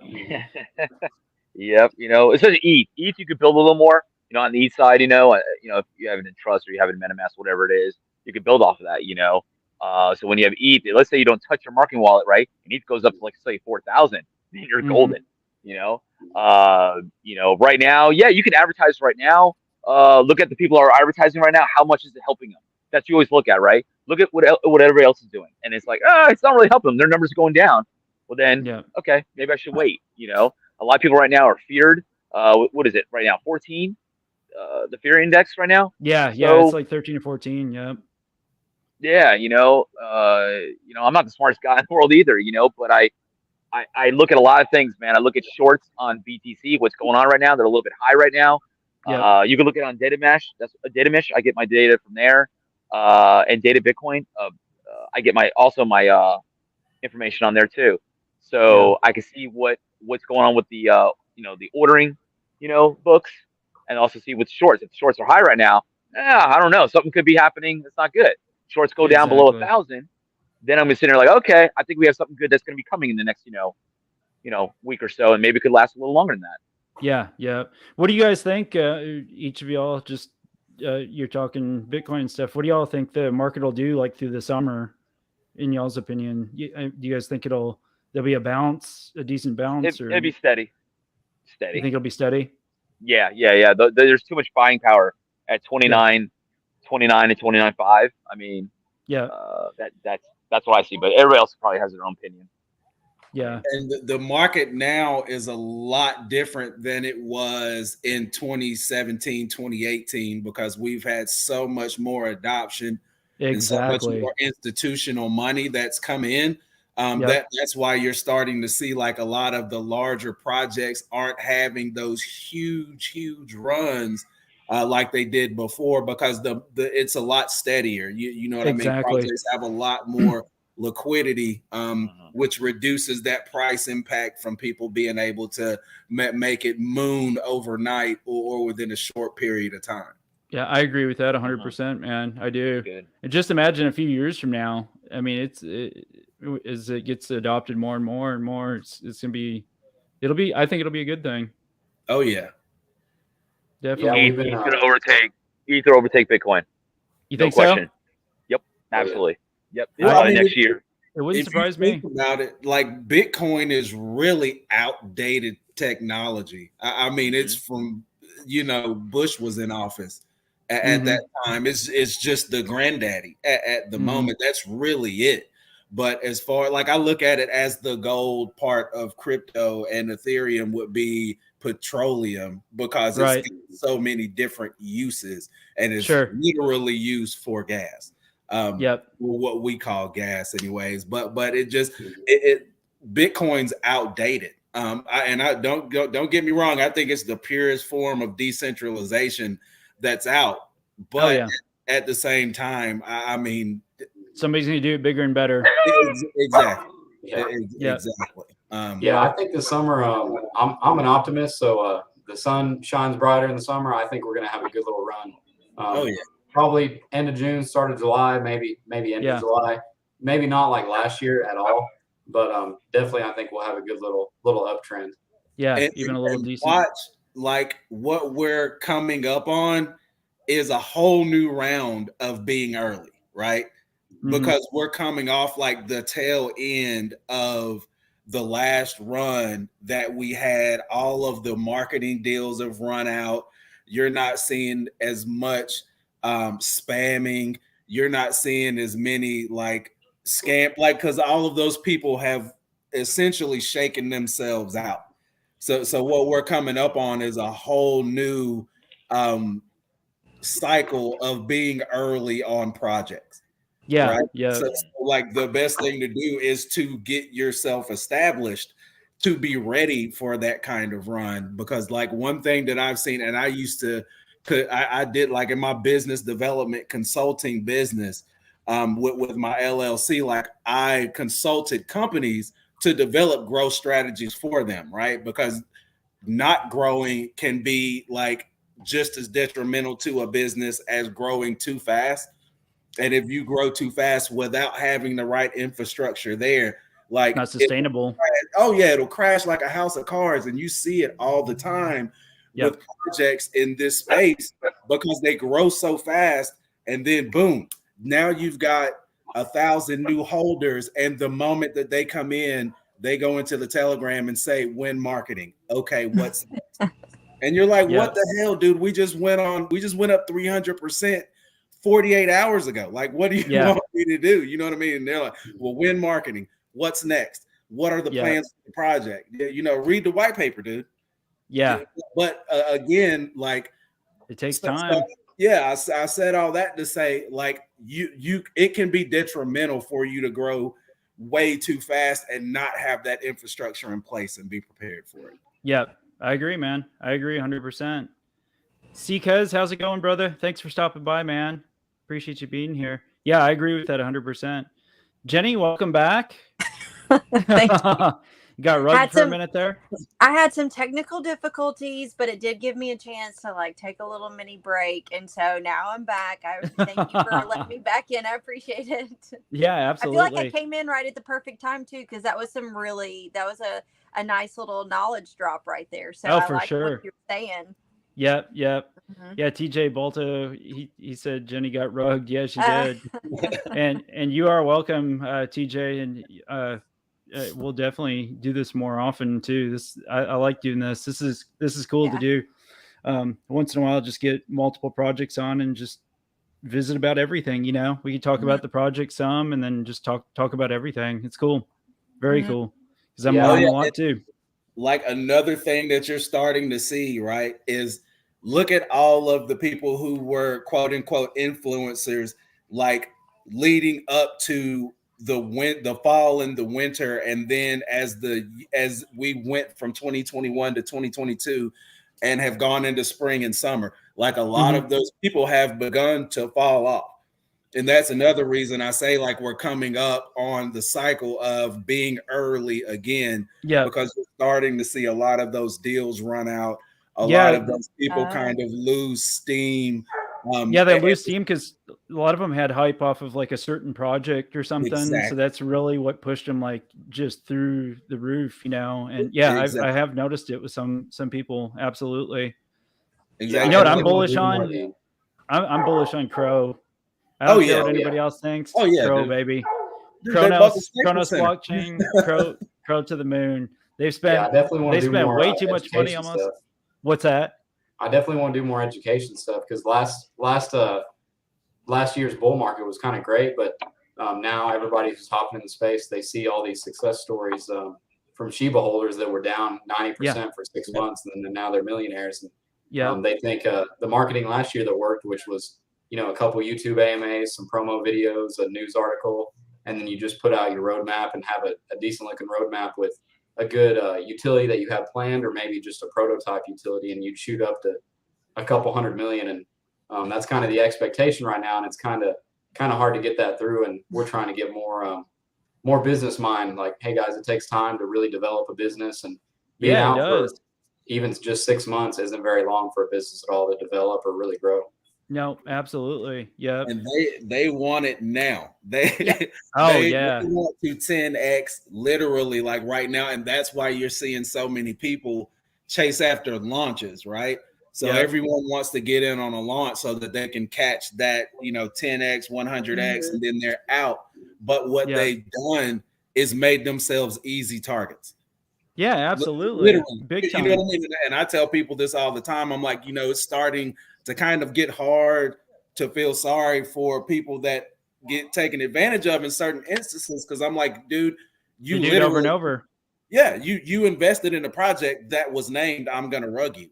And you're like, oh man, well, it was hype. And yeah, you know what I mean? I mean, not literally, but might as well be. Yeah. I mean, you see all of the signs, but at the same time, like I get it, because I mean, I do DGen plays all the time as far as tossing money in to try to catch a quick little, 2 or 3x. But in doing that, like we've essentially opened ourselves up to be scammed. But because we make it easy and give people those buzzwords to use to make us feel comfortable enough to essentially open our wallets and just say, I'm going to turn my back really quick. So whatever's left in there when I turn back around is just what I got. You know what I mean? So, again, it's just, I feel for people that have lost money, but at the same time, like the only thing that I can do is try to like educate people about things. I've learned like a lot. Going to Ether. Do more research. Yeah, I've learned a lot. I've learned the hard way. Unfortunately, I think most of us probably have with at least one project. And but yeah, that's the thing. The good part about it is, though, from what I've seen, like the people that are still investing that were here last fall that have been through a lot of hell, the ones that are taking the time to gain knowledge, man, like a lot of people are becoming like smart investors now. There's a chunk of them are still going to keep doing it, keep losing money, but there is a lot of people that are getting wise, Well, you learn more in your failures than you do in your success. So when you learn those hard lessons, you think, okay, so what can I learn from this? It's really shitty and I just lost some money. So like, let's not do that one again. Like exactly. How can we be better next time? And then there was like phases too, everybody was going after launches, and it's then definitely giving us say that again. I didn't hear you. I'm sorry. I don't know if I'm rugging. No, I was just saying the market's definitely giving us all a whooping right now. Oh yeah, big time. Yep, absolutely. Yeah, there was phases. Everybody was trying to get in on launches. And then everybody was doing pre-sales. Pre-sales was the thing for a while, and now pre-sales kind of, some projects ruined pre-sales for the market. I think. Well, the OGs in the space, and when I say OGs, I mean like a year and a half in the market, right? Like if you notice, the word all pre-sales did was replace ICOs. Yeah, it's the same thing. It is. It's the same exact thing. It's the same thing. All they did was rename it and make it a little bit easier to scam people. Hey, fill out this form and send us 3 ETH and we'll send you a bajillion tokens. And when we launch, you'll get rich. Yeah. It's like the easiest pitch in the world to somebody who's looking to get rich. Absolutely. It's like going into a crooked casino that doesn't pay out. Exactly. It's true, man. It is true. Anthony said, bought a token of another project and transferred all my tokens to their wallet. And my tokens loaded. And later when I logged back in, tokens never reloaded. I was crushed, learned a valuable lesson. Yeah, it sucks, man. You know, a lot of us have been through similar situations, or, you know, and it sucks. But the thing is, the last part of that comment, learned a valuable lesson, though. You know, unfortunately, not everybody learns the valuable lesson. They still keep doing it. Yeah. Yeah, and you gotta look at the bright side too. If you've got enough money to invest, I mean, that's better than what a lot of people have out there. Some people can't even put food on the table or have anywhere to live. So Yeah, losing investments, yeah, it sucks, but having the ability to better your life with an investment, whether it happens or not, I mean, being able to have that is a blessing in itself. Oh, for sure. Yeah.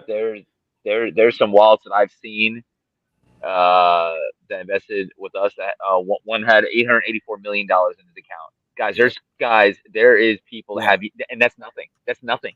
Yeah, it's amazing. I've been in $1 billion wallets before, just like wallet That's snooping insane. and just wallet snooping and kind of just trying to learn as much as I can. Man, it is bananas. Yeah, that's wild.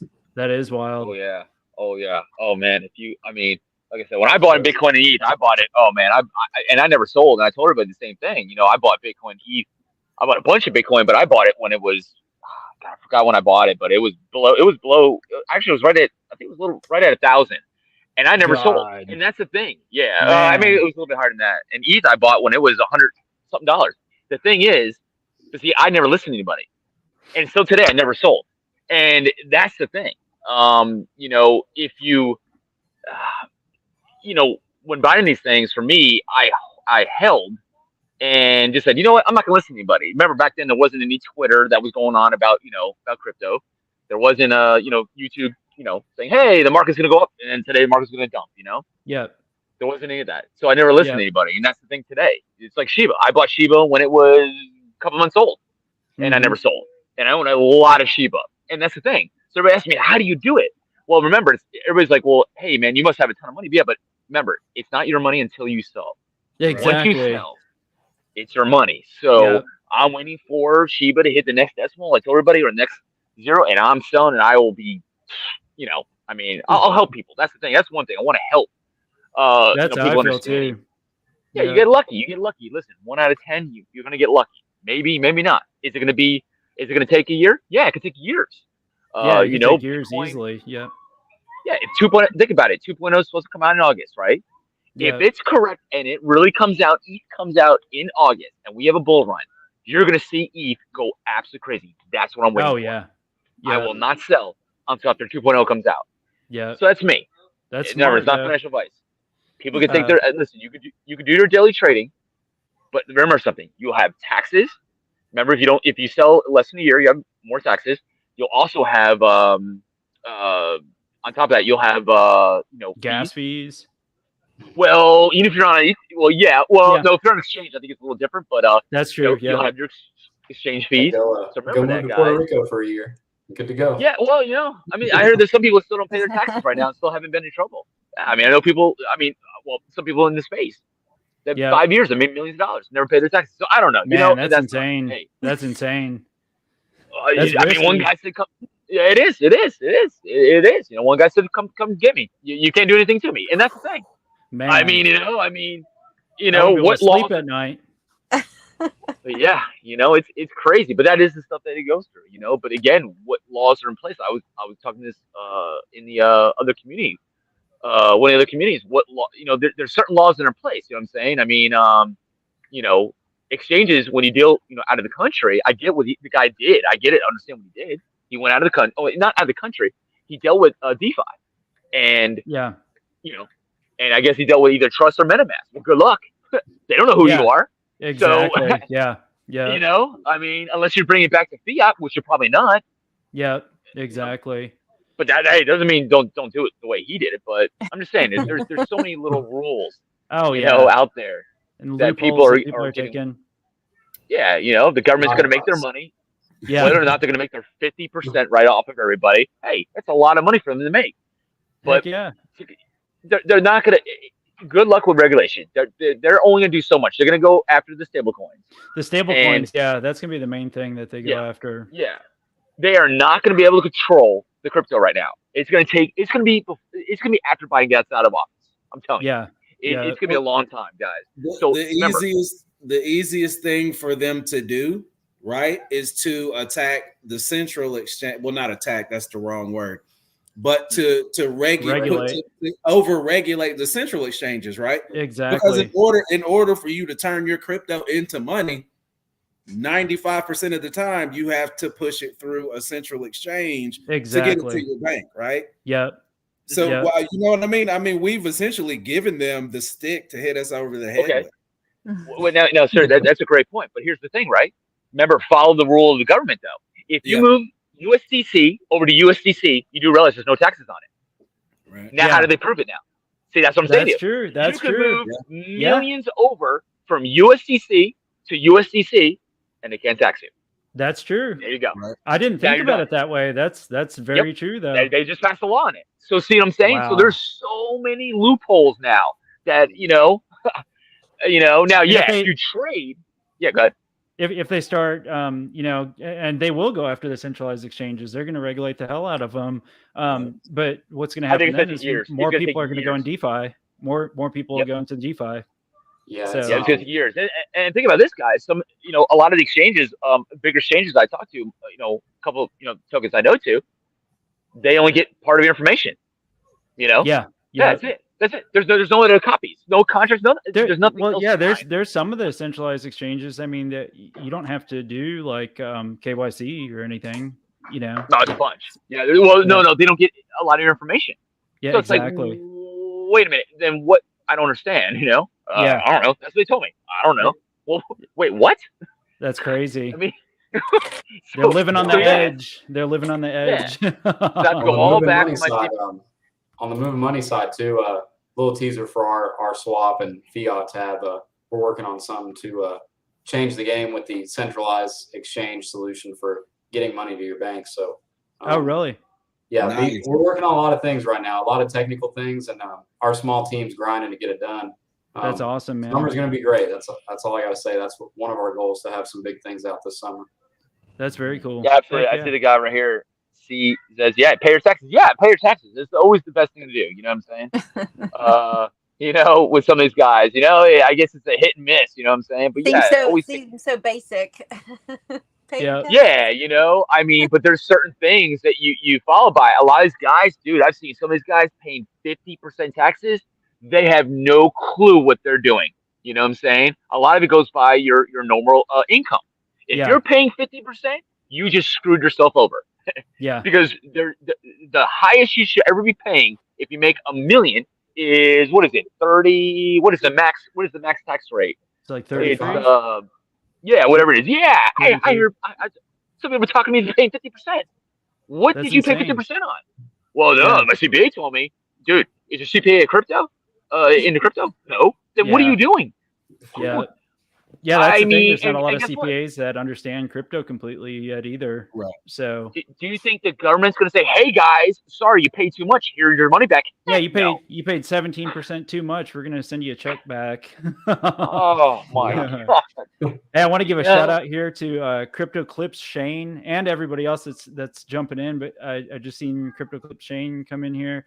This dude. If y'all ever need like intro, outro videos and stuff, he did some intro and outros for me for my channel. This dude is awesome. He has got some talent. So if anybody in the chat, or any of y'all too, if y'all ever need anything like that, he's very good at it. That's awesome. Excellent. I definitely need him. I've got another virtual trade show coming up in August. I did one this past March, on March 12th, but this one coming up is going to be a lot more immersive of an experience, completely virtual, equipped with you'll have your own avatar walking around inside the environment. You can use VR goggles for this one. It's going to be fire. That's awesome. Yeah. So, what are you just promoting your token? What are you doing at these trade shows? Well, I mean, it'll be essentially like going to an actual trade show in a physical trade show where people have booths. But with this, it'll be completely virtual. and it's not just one building. I'm going to have one building that's like an exhibition hall where different projects will have booths for you to be able to walk around and, you know, learn about the projects, watch videos, etc. Yeah. I've got a hall that's going to be like an art museum where people can post their NFTs. I've got a speakeasy in there.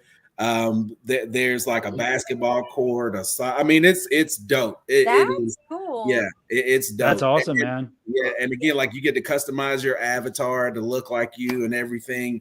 But the only thing that we can't do that I really want is for people to be able to have like NFT clothing, right? So for you to be able to have like custom clothing with, dude, that'll be so cool when that happens. Yeah. You know how much money people will spend. Oh yeah. Just imagine it's coming up, but it's just like as things stand right now with like where technology is and server space, and like it would just be too daunting of a thing to try to code. We're just at the tip of the iceberg. We're just at the tip of the iceberg for metaverse. I've and never NFTs. Thought about a virtual trade show. That's really cool. I mean, I came from like the real deal trade show world back in like one of my previous lives, and so to think about it doing it virtually, that's awesome. Yeah.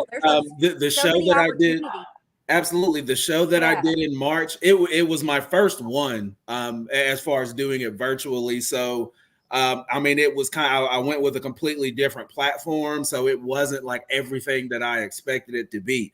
So of course, you know, people had booths, and you know, I had a few speakers there, like Shannon Bray, the U.S. Senate candidate from North Carolina, Libertarian candidate, was one of the speakers at the show. So like Zoom was integrated, and it had a lot of the stuff that I wanted. But for this one coming up, I wanted to like do it bigger and do it better, and be able to allow people to like physically, or not physically, but like walk around in the space with an avatar. So that's going on this time. I've got separate buildings. Dude, that'd be so cool. Yeah, and as me as a YouTuber, like if I was walking around in there, like interviewing people and stuff. Yeah. Oh, absolutely. That'd be freaking awesome, man. DCN is my media partner. Oh, really? DCN Studios is my media partner, man. Great guys. We talk with them a lot as well. Really? Yeah. I keep seeing their name pop up. That's another one I need to get in contact with. Oh yeah, they're gonna launch a satellite into they're DCN is the truth, man. Let me ask you a question. Aside from like selling booth space, do you have like sponsorships and different tiers like that? Okay. Yes. I've got sponsorship packages that I'll be rolling out this week coming up. It's been a lot like on me over the last like probably 2 weeks as far as you know, with this project, you know, trying to get prepared for Dojo Swaps listing, and I mean it's just been a lot. But like having this come up, as much more work as it is, it almost like makes me feel freer mentally, because it's something that I don't have to stress about, like when am I going to do it. Like I've got the date lined up. Even Rodney, who's the kid that I'll be signing to the NIL deal, I'm going to have him like pre-record some workouts to have a video in there to kind of do some self-promotion for him, and the way that I'm awesome. Going to. Oh yeah, dude, and he is so nasty. Like I'm getting some receiver gloves made with the Bsape logo on the palms, so he does. Nice. Dude, I want to be involved in that somehow. We'll have to brainstorm and figure out how to be involved with it somehow. Absolutely. From my platform, from a YouTube platform. That'd be cool. We definitely need to brainstorm. I want to be part of that. That'd be super cool, man. Yeah, I can't wait till the metaverse stuff is like Ready Player One, where you can actually move around. That's exactly what I'm going for, man. Like I'm trying to build up to it, but just the technology hasn't reached. It's just not quite there yet. Right. Yep. For it to be completely like fully immersive, where you put like a suit on and it's moving with your physical movement. So for right now, like I said, you can wear a VR headset, because this particular platform is integratable with like an Oculus and things like that. So you can do that and move around with it, but it's not like going to mimic your physical movements. Sure. Yeah, I know there's some projects that have been, they're hosting like concerts and stuff. And it's like, dude, this is wild, man. It is so wild. Yeah. Most people do not understand. Absolutely. We bought a plot in the Shibverse, right? Did you? Because like we couldn't afford Decentraland, but yeah, it was way too much. But so we bought like a platinum plot in the Shibverse and want to build an event space in there, but I'm personally not like, I'm just not good enough to do that level of coding. Sure. So I'm trying to kind of stick to like stay in my lane and stick to what I know I'm good at and not have like stick figures and block houses and stuff. Yeah. It'll get there though. I think it'll happen quicker than people realize because technology is it's pretty good now. It's just not cost effective for everybody. Exactly. Yeah. It's exciting though. There's so much exciting stuff and NFTs alone. I had the conversation the other day, like NFTs and stuff. I mean, we're just on the tip of the iceberg for NFTs too. Like there's so many use cases that none of us have even thought of yet, and later on we're going to be like, why didn't we think of that? You know what I mean? Yeah. So I always go back to, titles for cars and deeds for houses, stuff like that. Everything on the blockchain is NFTs. I mean, that's wild. It'll be smart because it's a little more secure than the paper method. Yeah. Oh yeah, for sure. Yep. Absolutely. That's awesome. It's all super exciting. Oh yeah. Yeah. As soon as metaverse stuff is like Ready Player One, that's how I'm gonna do a lot of my workouts. Like hop in a PUBG or something like that, and skydive out of a plane, and jog a couple miles doing one match, and be like, all right, guys, I'm done for the day. Yeah, one match is good enough. We ran too much.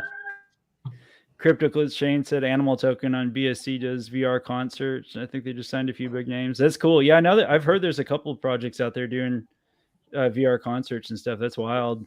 Plant's doing it too with Volt.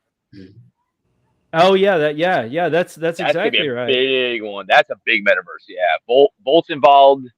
I don't know. I think he might be talking to Shibadoge. I think Shinja might come in. I don't know. How it's gonna work. Because I know Cliff's doing his own thing also. Yeah. But their metaverse is pretty big. Yeah, you should. Guys think about going in there too. The Isatama guy. They're gonna have sick metaverse because it's gonna be casino in there too. Yeah, I already see it right now. You can walk in the room. You have a choice. You go to the dancing area, the bar. Then you go through all the token and coin rooms, right? You'll have it in a circle, right? In an oval shape. And then the other way is the casino. That is going to be cool as crap.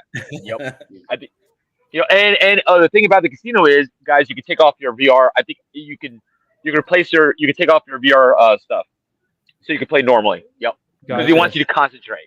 Yeah, you want to concentrate, man, playing poker and playing casino. And then you can use your own chips, your own tokens. That's going to be cool, guys. I haven't seen that yet. Yeah, he said it's going to be some coding in there to where you can use the tokens that are involved in the metaverse, and you can play all night. High rollers. Yeah, all you need is integrate a swap. Like if you integrate a swap into like at that particular table, that you should be able to do it. He's already doing it. Yeah, he's already doing it. Nice. Yep, he already found out how to do it. Yep, you'll be able to do it. So yeah, if you want to, it's I can give you his contact information for you. Definitely. Yeah, Jason's a good dude. Actually, we've been DMing each other back and forth. Yeah, I'm trying to get him. If you can give it to him, that'd be great. If you can give it to him, that'd be great. I could give it to you too. Or I give it to him. Yeah, I'm gonna try and get Jason on in the next week or so. He said he wanted to come on. We just haven't set up a date yet. Volt's already in there. Volt's place is sick, and they're about to finish it up. I mean, so you guys think about it. You have a TV, right? And let's say you have TVs in there, correct? Right? You click it, and it goes straight to your phone in a widescrreen, full screen. That's crazy. Yep. So if you're watching a fight, sometimes, hey, listen, guys, it's expensive to watch fights right now. I mean, $60 is a lot of money. Oh yeah. Now you can go in there and not to worry about paying for it. I mean, wow. think about it. You guys are out and eating at whatever bar you're eating at, Taco Mac, who knows? That's what's over here, you know? And you want to be like, hey, oh my God, I missed a fight, you know? There you go. Yeah. Straight on your phone. Go straight into the metaverse, boom, and put it on your phone. That's crazy. So, That's pretty awesome. wild. I don't know if you have to wear VR goggles, but I don't know, or VR stuff, but Yeah, it's amazing. The technology is just crazy. I can't wait for more stuff to evolve, you know. So there's a lot of stuff. When's that one going to be? Did you say like August or something like that? August 27th. That's cool. I had to try to fit it in like the week before football season starts because because I'm doing it on a Saturday and it's going to be a 24-hour event, right? Because I want to encapsulate like prime time for every country on the planet. Sure. But if I were to do anything during football season on a Saturday, I wouldn't have any friends. Right. Test me out, dude. Like, I mean, family, friends, like even like weddings, right? Like people down here when like when people have weddings in the fall and they do it during football season, get real mad. Oh, people aren't even going to the weddings. They're like, or they're watching. People are at the weddings, but they're like on their phones, like walking down the watching the game. Like, it's nuts, man. That's awesome. Yeah. You guys remember? You never believe me this. You never believe, but you know my next door neighbor was, when I was living in a apartment was remember? You guys ever remember Darude? Darude. Sandstorm? Huh? Darude? Oh yeah. Okay. Yeah. Oh my God! How many people do not remember Darude? Yeah, that's crazy. Is he saying Darude? Darude, yeah. What is that from? I'm not. Oh my God, the famous song, Sandstorm. Remember? Yes, that song is so popular. Yeah, remember the? It's like a techno style song. Yep. In the. So I feel the beat. I feel the beat. Yeah. Yeah. Darude. Yeah. Darude. Yeah. Oh, yeah, that song was super popular when I was. So there was music going on, right? I didn't know who it was, and I came outside. I had a car out there. He came outside, and I was like, "Man, this looks like Darude." I was like, "No way!" And I went up to him, and this was like 5 years ago in Atlanta. And I went up to him, and I was like, "Hey, man," I was like, "Are you Darude?" He's like, "Yeah." How'd you know? I was like, "I couldn't tell by the goatee and stuff, his little facial he has in his album." And it was Darude. So it's just amazing who you can meet, right? I mean, of all people, you think the guy is famous, right? Yeah. And your next door neighbor, and he has this like he's playing this music nonstop in his apartment. So, and imagine like in the metaverse and stuff. How many once it's all evolved and there's like thousands of people in it and stuff, man. You will be able to meet so many people, whether they're famous or not, but just the connections people are making. Jason's got lined up some DJs for the metaverse, some big names. Really? Yeah, that's cool. He does. So I was like, hey, if you need help, just let me know, on it. But no, he's like, it's all good. He said he has it. So I was like, some people like, Dead Mouse, all these popular guys, man. And that's what brings people, I think. Oh yeah. For sure. But again, I'm new. I don't know as much as you guys know about, the metaverse and, Dude, I'm VR pretty new to it too. I don't know a ton about it yet. Yeah. I'm still pretty new to it. Yeah. Everybody likes poker. That's the thing. That's the only thing is how to get poker to make sure it's legal, and that was a tough one to do. Yeah, poker in the metaverse. Most people like poker, so poker in the metaverse will do good for sure, man. How many 100%. People here years ago played poker nonstop? I mean, it was like a big thing. Yeah, for sure. Yeah, remember? And then all of a sudden, boom! The whole United States had to ruin it. So right. I mean, Yeah. Some people like it. A lot of people don't feel safe playing in person. They want to play virtually or, in a room. They don't want to, be out there at the World Series of Poker and play. So yeah, especially after COVID and everything now, people are like scared to leave their house. A lot of people are. It's crazy. Mm-hmm. Yeah, I heard they were trying to raise up that rate again. I saw that yesterday.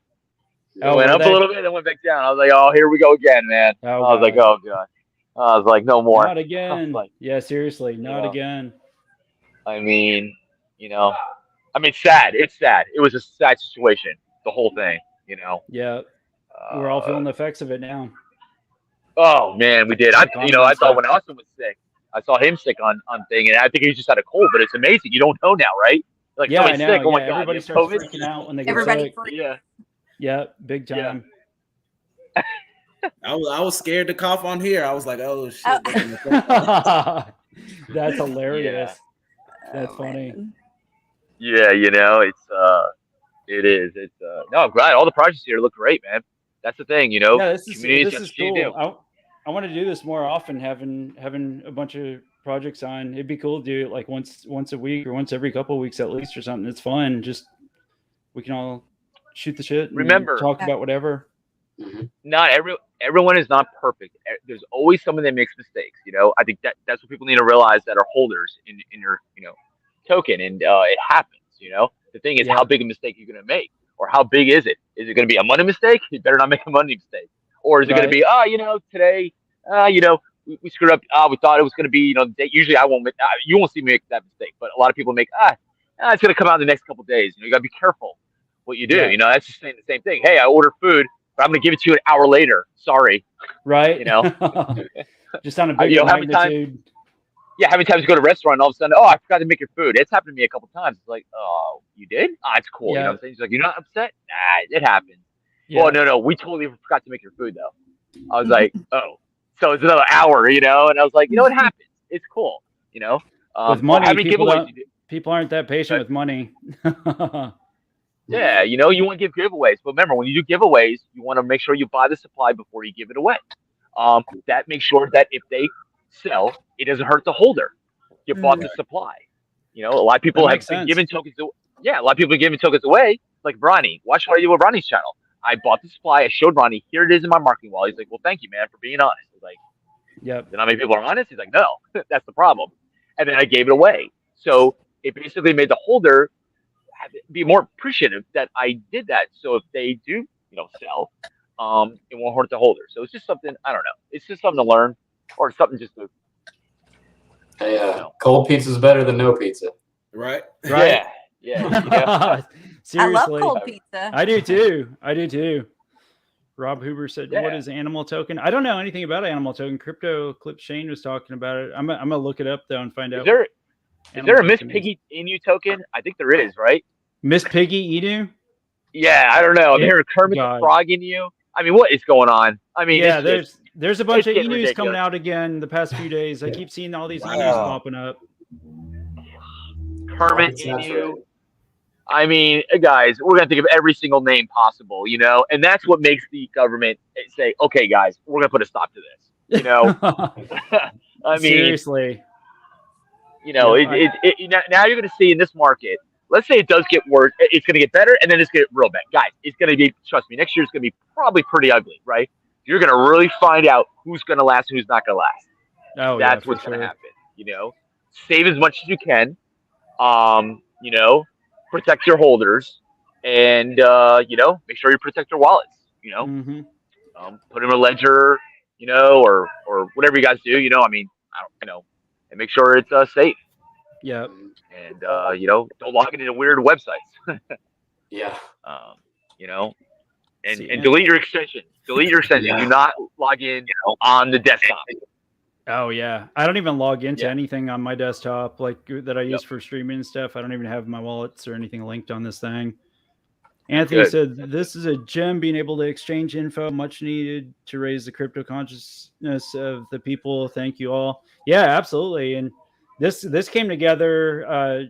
This is all Sean that put this together, because we originally had Safuape AMA, and then he hit me up earlier about having some other people come on, and I was like, dude, let's do it, man. So props to him for getting this thing organized, man. We will definitely do this again for sure. This is cool. Yeah, this is cool. I had a couple 80, 90-hour weeks the past month, so I was kind of bogged down and couldn't do as many AMAs, but back to the normal 40 to 60-hour week, so hopefully I'll have some more time. Oh yeah, for sure. Definitely. See, this is, I was looking at, so I'm reading about Animal Token, guys, on here. So Animal Token just signed Alicia Keys, Future, Busta Rhymes. So here's the problem. Okay, that's awesome. That's great, guys. That might be a great token. Well, you do understand that still the lawsuit's going on for what is it, Mayweather right now? And who's the other one that promoted the other token? It's ugly if you guys haven't looked at that. Yeah, I heard something pretty big about lawsuit that. going on. So yeah, you got to be careful. I mean, Yeah.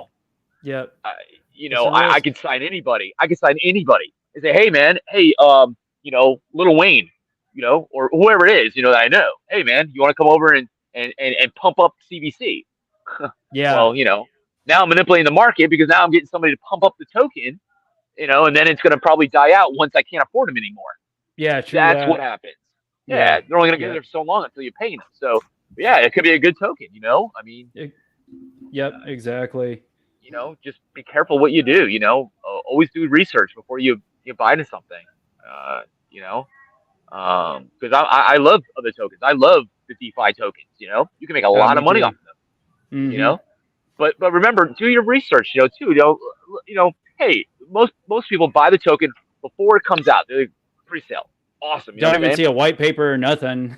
Well, hey, no offense. We're gonna have utility in 2 years. I mean, well, okay. We all know that token is going to pump and it's going to dump because there's no utility. 2 years in the crypto space is like 30 years in real life. Aged me tremendously. Forever. Yeah, when I started this, look, when I launched in March, I had a full beard that was black and hair.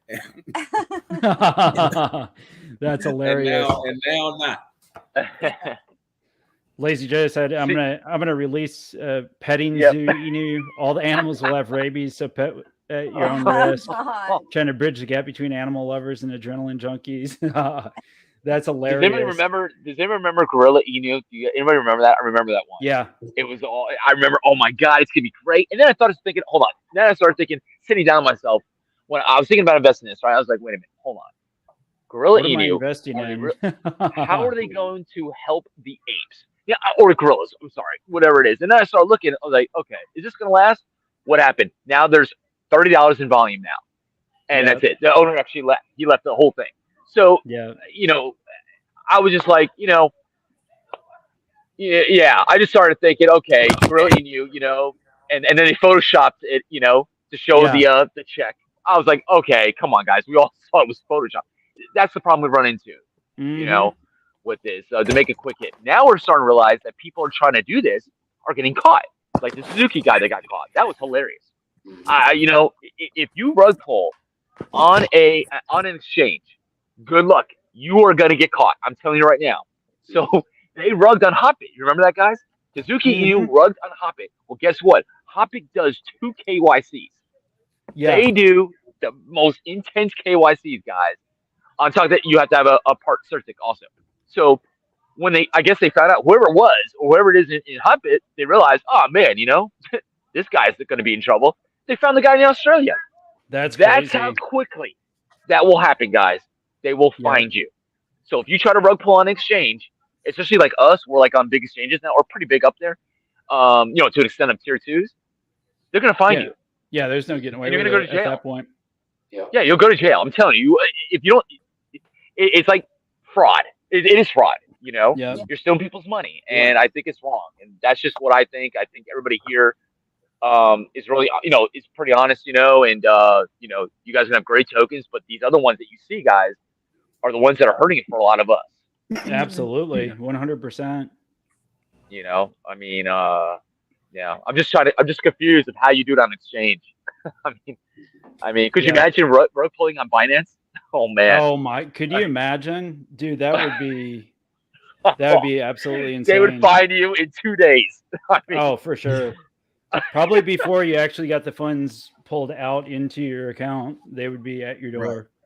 Seriously. Oh that's my crazy. God. They would be, but it's good to talk about this, guys, because a lot of people don't talk about this on these AMAs, No, we talk about all the good stuff, but we don't talk about the bad stuff. You got to bring everything to the table. That's what'll be cool. And I'm gonna do some brainstorming with y'all, like for more streams and stuff, and cover different things, because we can bring more knowledge to investors, man, and hearing it from different perspectives, from devs and stuff, from projects. I mean, that's huge, Oh yeah, like Yeah, just listening to all of y'all talk about your feedback and the things that y'all know. I've said it before, but for us, just getting started, it blew my mind. I mean, I know I've seen it in other projects, but knowing, because I know me and I know our people on our team, and so when people would say, "Oh, I don't think you are who you are, and your photo looks fake," or "These dogs, you just pulled them because we have our dogs on our website," like, "These are fake dogs," and it's like, but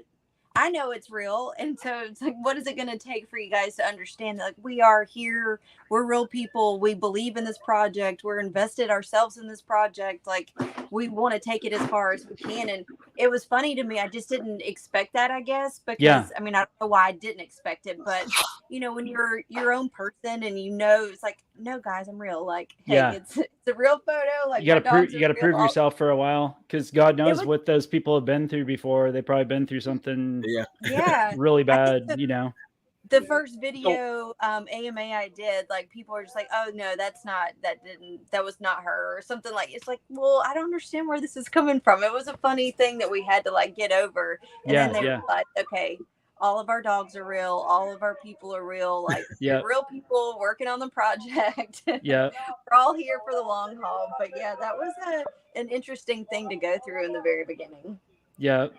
I'm sure. And also, like, not a lot of women are in the space. And so Beth and I, like, every so often when we'll do some of these, people are asking, like, that's interesting, the women and crypto and stuff. And it's like, well, yeah, like, there should be a space for everybody. We can do it too. For sure.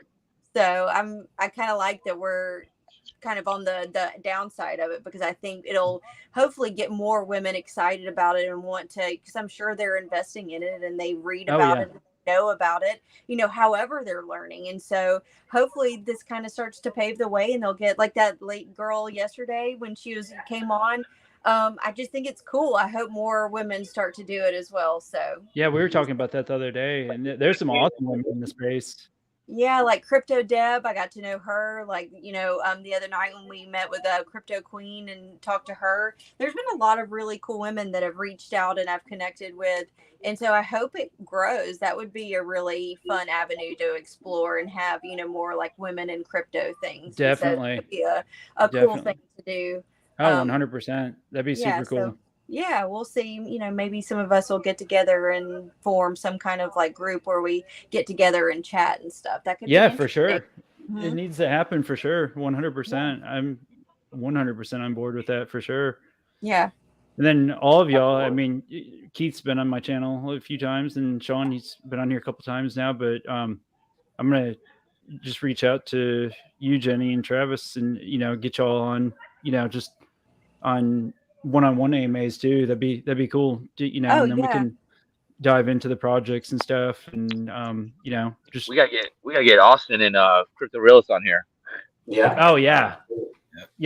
what happened to them, right? That's a sad situation. Dude, I'm still confused of what happened. I think it's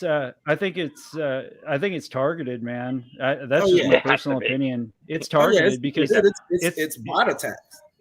Yeah, it's bot attacks. People are going to Fiverr and, like, hiring bot farms to, like, attack these particular YouTubers. And I haven't read the YouTube terms of service, so I didn't even know that it was, like, against the terms of service to have bots follow you, but, like, you can't control it. You know what I mean? Like, you can't control who. Anybody could get a bunch of bots and go attack another channel at any given moment. Yeah, Austin's been around. Austin's been around for what, 10 years? Yeah, on YouTube. Yeah. I mean, it's crazy. It's scary because, I mean, some of us are just do this part time, but the ones that are going full time, or if I go full time with it, it's like, dude, if my platform got rugged out from underneath me, dude, holy crap, that would be really scary. So that's why I'm kind of exploring with a lot of us are exploring with Twitch now and stuff.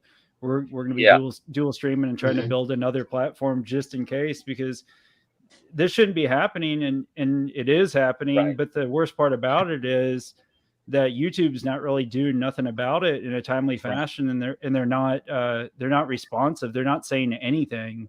So even if it does happen, the coin market cap and people. Yeah, exactly. It's probably the same people. Because I mean, like Crypto Demon, he had his taken down. I think somebody says it's targeted. In Yeah. the chat. Yeah, it's targeted. Wow. It's targeted. I know some of them specifically were targeted from a particular community. Oh yeah. Again, like I won't speak on it because I can't prove it, but you know, it was because they all had something not necessarily negative, but it just wasn't super rah about a particular community. And not only was like a lot of some of the YouTubers attacked, but they were doing it to people on Twitter as well. So that's why you see a lot of people on Twitter now lock their accounts where you can't even follow them unless like you have to be approved to follow. Exactly. Yeah. It's scary because I mean, like, it's just crazy because Crypto Demon just got his channel back a couple days ago, and he had close to 3,000 subs, and he's been grinding at it. And I mean, he just had to start a whole new channel, and with 0 subscribers. And wait, he got his channel back? He just got it back a couple days ago. Oh, he just got it back. Oh, okay. Yeah. Oh. So that's good news for Austin and Crypto Realist that they'll get it build back, up a second channel just in case. But God knows how long it'll take. I mean, it could take a week. It could be 2 months. Yeah, I like what you're doing, man. Streaming on 3 platforms. I think they. I can't imagine how big Austin and everybody would be if they streamed to Twitch, YouTube, and then the other platform. Yeah, that's kind of what. That's kind of the trend that we're all taking now. And this is my first time doing it tonight because I haven't even like pushed my other platforms yet. So I was just kind of giving it a test run tonight. But yeah, I'm going to start pushing all my subs to go over and sub to my Twitch and stuff. That way, if something does happen, oh well, big deal. Just roll on Twitch then if it did get taken down. I'm gonna have to go follow you on there. I rebranded my old one, but I want to know how. I definitely want to pick your brain and know how you stream on multiple platforms at the same time, so you can make one video and it goes everywhere. I'll hit you up even tomorrow or something if you're available or whatever. It's super easy. Yeah, we can get on the phone and I'll talk you through it in about 5 minutes. It's super easy. Sweet. Super easy. But yeah, I highly recommend it if you guys have your own, or if you're thinking about doing your own channels for, just covering your project or something. Definitely, do Twitch. And I mean, you can multi-stream onto Twitch, Facebook, Twitter, all of those. You can stream on all of them at the I feel like I have so much to learn. Yeah, me too. I learn stuff every day. Yeah, I love that though, because I'm always learning. We're always like connecting and meeting new people. This is just it's almost like what you're getting yourself into, but then you really don't know what you get yourself into, because everything is leading up to that launch. And then once you launch, it's like, okay, like we're live, we're open, we're going, like here's the next step. And it's exciting. It's exciting. It's overwhelming. It's fun. It's scary. It's like all the emotions all at once. Exactly. For sure. Seriously. Yeah. So yeah. Austin hit 50K subs right before his was attacked and they shut it down. That's crazy. It's just crazy. 50K. Yep. That's a hard pill to swallow. To lose 50K well, how did subs. Crypto Realist?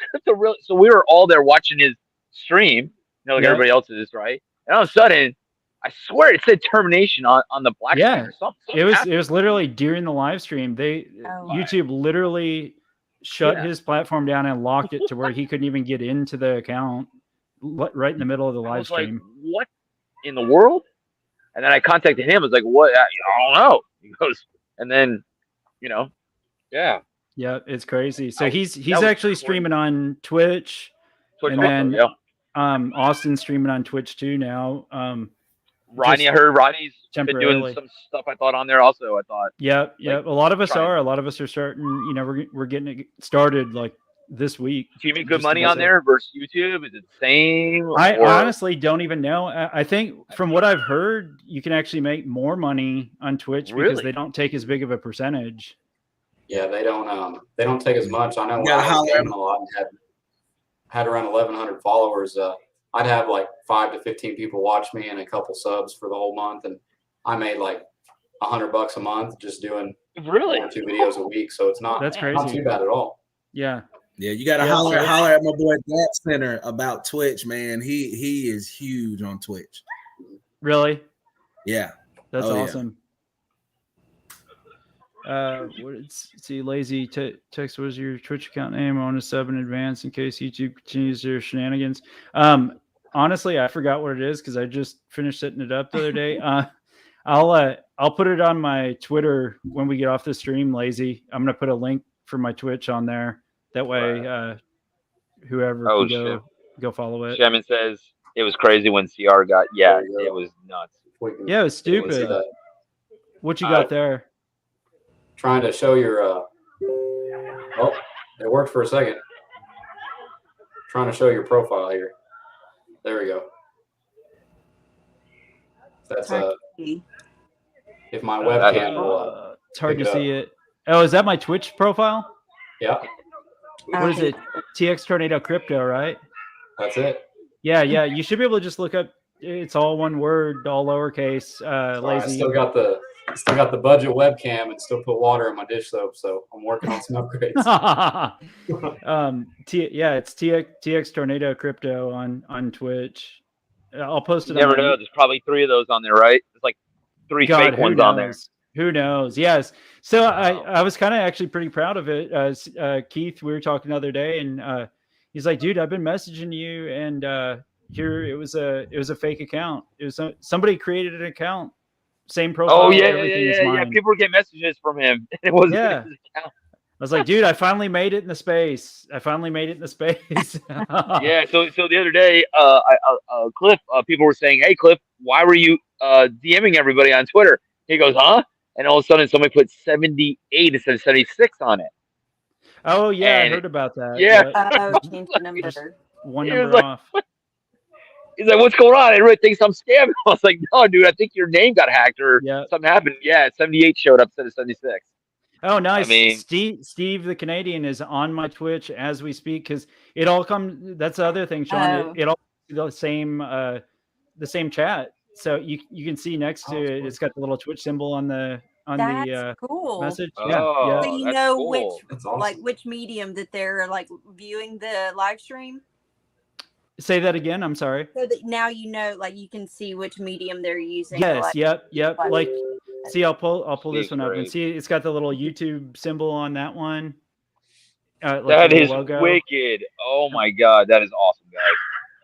And that's got the little Twitch. Yep. So I have a feeling that Twitch is going to get big now. Like it's already big, but I'm saying Twitch is huge. And the other cool part about Twitch and stuff is they're not as strict. Like you can play music and stuff, and you're not going to get like booted off. Like on here, there's copyright, and on there, it's not a big deal. So pretty exciting. God, could you imagine what YouTube's cost is? Oh my god, man! What their bills are per month? Oh my god! Oh my god, guys! They have 2 huge buildings of servers. They said this server aisle, the walkways are so long, the hallways of servers that run YouTube. Oh my god! Yes, I'm guys, sure. Look at it. Go Google it. It's crazy. My buddy worked for Google, and he said that one time he cannot go in the building, but he said that there was a picture of it, and the hallways were just incredible, just as long as can be of servers. That's insane. I bet Twitch is serious, that way guys. too. They probably YouTube have to use liquid nitrogen to cool it. Seriously, guys, I know the bills are crazy per month, man. I mean, it's true. It's a true story, guys. He had a picture, but nobody's allowed to YouTube Center. I want to look at it. Yeah, nobody's allowed to go in there though, except the workers. There's always strict people that can go into there, and obviously the server area. But yeah, guys, they just got a second building and got servers. So it's amazing, guys. So I can understand why YouTube maybe is a little bit strict, but to ban Austin and to ban Crypto Realist, I'm still confused. Without no explanation and no communication, that's the problem. The no communication. Austin's like the nicest guy in the world, and then you got Crypto Realist they don't shill projects and they don't FUD projects. I mean, they're just like how I am. I mean, we just keep it real and just visit with people. I thought it was a joke. I thought it was a joke when it went down. I was like, oh man, it's gotta be a joke. And then I saw the screen that said it on there, termination. I was like, oh man, it's gotta be. And then I DM'd him. I was like, what's going on? He goes, man, I think it just got terminated, and that's all that happened. Insane. Yeah, that's crazy.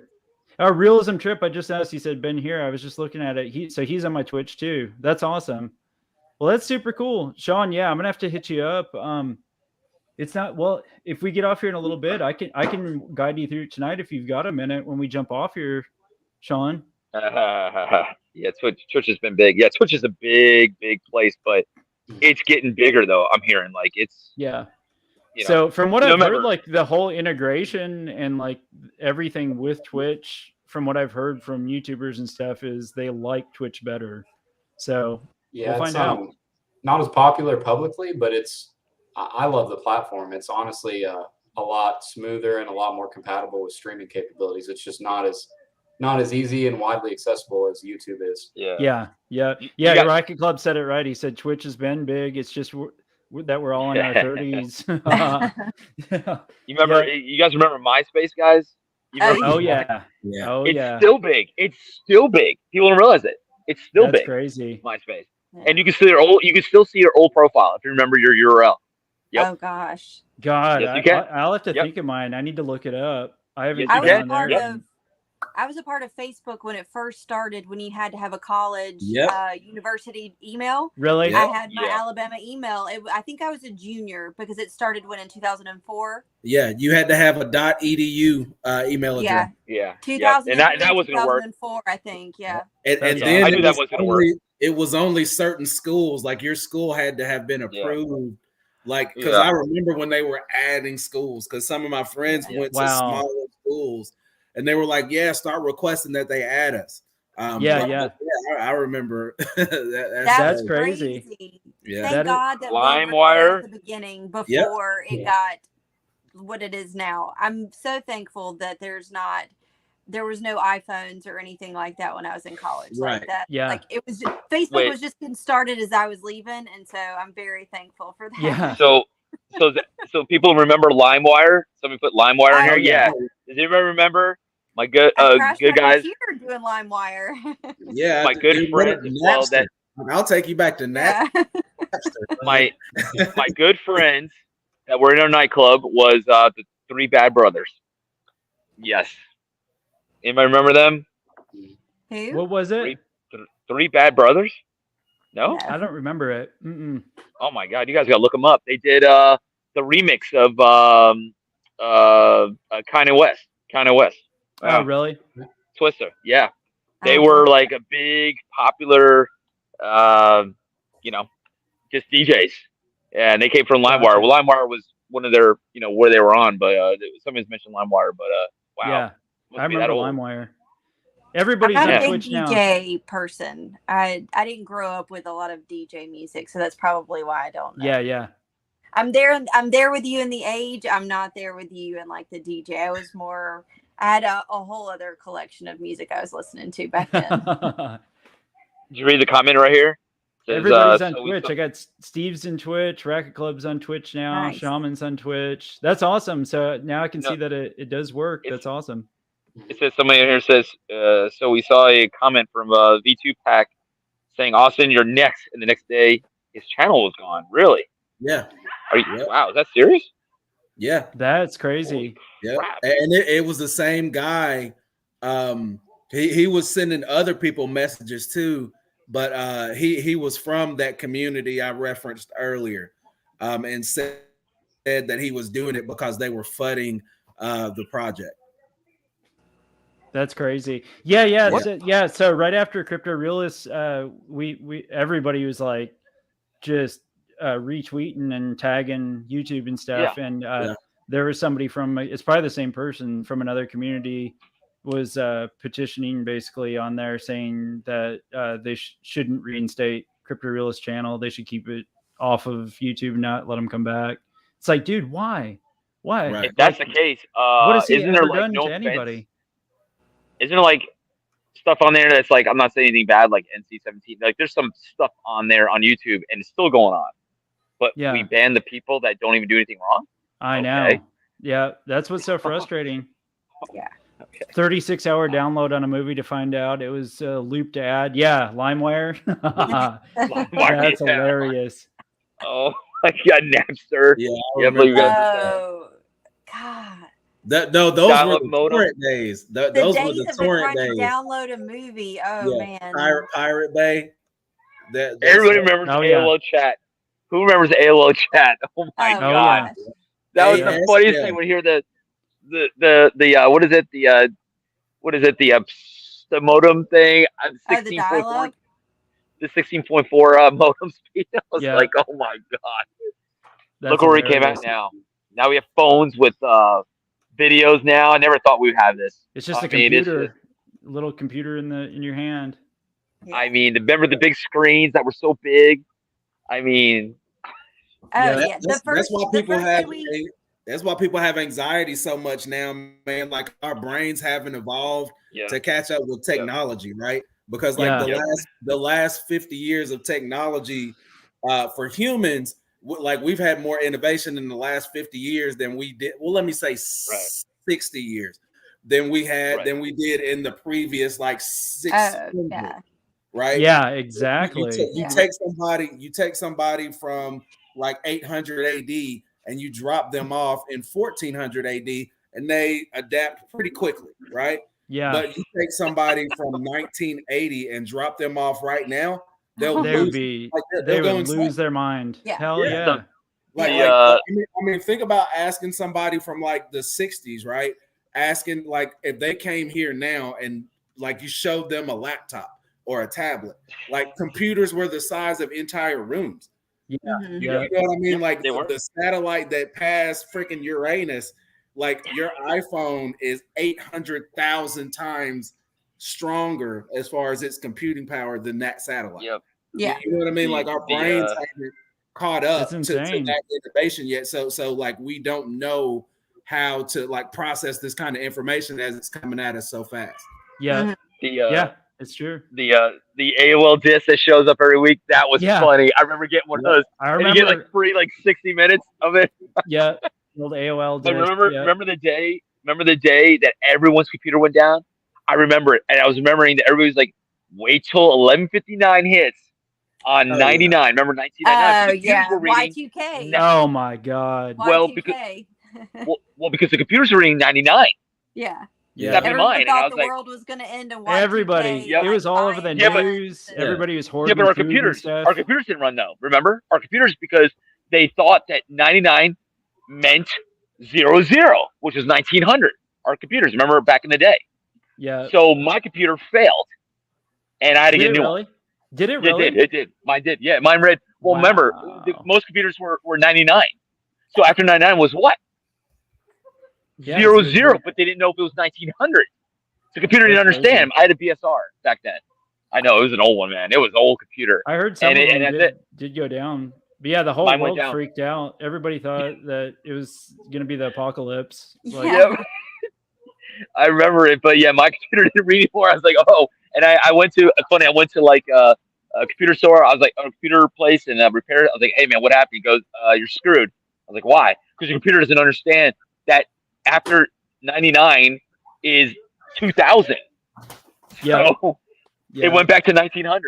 I was like, is that good or bad? He's like, that's not good. So. Oh, I remember that too. Shaman says Columbia House Music or whatever, where they would send you a bunch. You get like 20 CDs for 20 cents or something. Excuse me. I remember tapes too. I remember my sister used to have the subscription or whatever, and you would get the tapes. And oh man. What was the warehouse? Something warehouse? Yeah. I can't remember the name of it. I can't remember what the name of it was. That's hilarious. No, I remember a little book.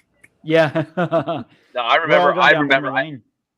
I'll never forget the AOL chat. That thing was hilarious, dude. I was in there. I was messing with everybody. It was the funniest thing I've ever done, dude. Because everyone would come home from school, right, and go in the AOL. It would take like 20 minutes to log in anyway, right? Because halftime the modem speed is like so slow. It takes a year to get on there anyway, right? And then you put the disk in, right? And then you're in there for like joking around, and you see everybody just going off on everybody. And it's like, dude, you don't even know this person doesn't even live in the same state. I mean, you know, because everybody chatted in chat rooms and stuff. It was crazy. And look at us now. Yep. Now we're all getting along in the space and live streaming and. Dude, I've made more friends since I've been in the crypto space and the social media and YouTube. I've made like really good friends. It's crazy. Yeah. It's so amazing. Yeah. It's awesome. Yeah, a very cool opportunity for sure. Absolutely. It's crazy where we, amazing the technology now, and soon Tesla's going to have cars driving on their own with robots. I mean, it's just going to be, I don't know if I'm going to be in the car with a robot. I probably won't be in the car with a robot. I'll tell you that right now. I don't know. Yeah, I've seen the movie iRobot, and I'm not too comfortable. All you have to do is watch the last season of Westworld. The last season of Westworld shows you exactly like where we're headed. I can't do it. I can't do it. Does it give you anxiety, Jenny? Yeah. So think about this, right? Think about this. Let's say Mark Cuban, right? Mark Cuban is a billionaire, obviously. And think about it. That's great what they do on Shark Tank, right? But then you think to yourself, right? If you're a billionaire, right? Dude, I can relax for the rest of my life and do jack nothing. I mean, I could do whatever, right? I could buy cars, whatever, right? But then also he helps people. I see that, right? But then you're thinking to yourself, what, that money keeps on going down, down, down, right? The more I lose, right? He's lost money. He said he lost a lot of money in Shark Tank also. Then you start thinking, man, think about it. If he puts that money, right? Let's just say hypothetically puts 25% of that money, right, into crypto, right? Once you're a millionaire or a billionaire, you should be staying a billionaire, right? You put part of that money into crypto, right? In USDC, right? You gain 9 to 10% per month or per year, right? Guys, APR, there's no way you cannot live off that. So let's say he puts $30 million in there, right? Hello? It's insane. Like what? Okay, so what do you mean? Why do I need to invest in people? I'm just saying other people that I'm like, it's kind of sketchy a little bit, I could lose, he's lost a lot of money in this, Just take it for 9% USDC rewards per year and call it a day and just live off the interest. $30 million. What is that? So that's what? I don't know what that would be per year. Well, per month is like what, 0.8 or something like that? 0.8%. Holy crap, on $30 million. That's insane. That's why I always tell you guys, once you're a millionaire, it's really hard for you to go broke unless you really don't know what you're doing, or unless you spend money crazy. And buying cars. I'm not gonna name anybody that buys. I'm just saying, you have Lamborghinis and stuff, but you have to be smart with your money. Yeah. If you buy a car, and you have a loan on there, guess what? You can't afford that car. You should not be getting a loan on the car. And if you do, get a very, very small loan. But if you get a loan, that's 80% of that value. That car's worth $100,000, and you got a loan for, let's say, hypothetically $70,000. You're screwed. You're gonna have a whole bunch of interest, and that means you can't afford that car. Yeah. Right. So just lessons to learn, guys. Just understand this. When I buy a car, I don't want a loan. You know what I'm saying? I get it. Other people can't do that, but I worked hard to where I could do that now. But before I was getting loans, and I paid them a whole bunch of interest. Yeah. That's why we all got to be smart investors right now during the bear market, getting into good projects like the ones on this channel right now. Yeah. Not financial advice, anybody. Always do your own research, but still. Any project, BTC is very high dominance right now. So that means should be worried. High dominance is not good. That means BTC what BTC is doing? It's sitting there. It's sitting on a line right now. Why everything else is going down? That's not good. BTC is the highest dominance I've seen in a while. 46+% to almost 47. This is the highest. Once it starts dropping down, what happens? Doesn't mean BTC is going to dump. It means altcoins are going to start going up. This is how you guys have to read charts, though, and understand it. You can read it. That's what I've always heard. When BTC starts losing dominance a little bit, the altcoins tend to start running. So you could do TA. You could do TA all day, man. It doesn't matter. If BTC dominance is up too high, there's nothing you're going to be able to do.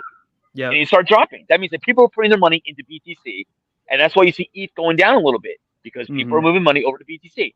What's going to happen is once dominance slows down, you can see money being moved back over. That's how it works. Yeah. I hope we go on at least a decent run this summer. It'd just be nice to go on at least a little decent run, just to give all the. I think it's going to be a pretty big run.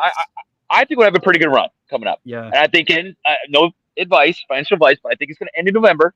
I think it's going to be an ugly winter. I think it's an ugly winter. You're going to see a lot of the housing, crisis go down. I think a lot of people are going to move their money to USDC, USDT, SCD. I mean, there's going to be a lot of not UST. Jesus, UST. That thing's done. I mean, well, Well, first of all, if you put any money in there, you just lost your money because it's what is it, 0.8 right now or 0.08? Is it down that low now? 2 Jesus. 2 cents. I don't know where it's at. I don't know. It was 2 cents the other day. I know. From a dollar peg. Binance USD too. Huh? It's a good one. Binance USD is pretty much the only thing I get on. BUSD is the truth. BUSD and USDC are the two that I trust the most, for sure. Yeah. Well, guys, we're sitting at we've been on here 2 hours and 40 minutes. Time flies by. It goes fast. Like I've had streams where I'm streaming like 6 hours, and it's like 6 hours, like just talking the whole time, just having fun.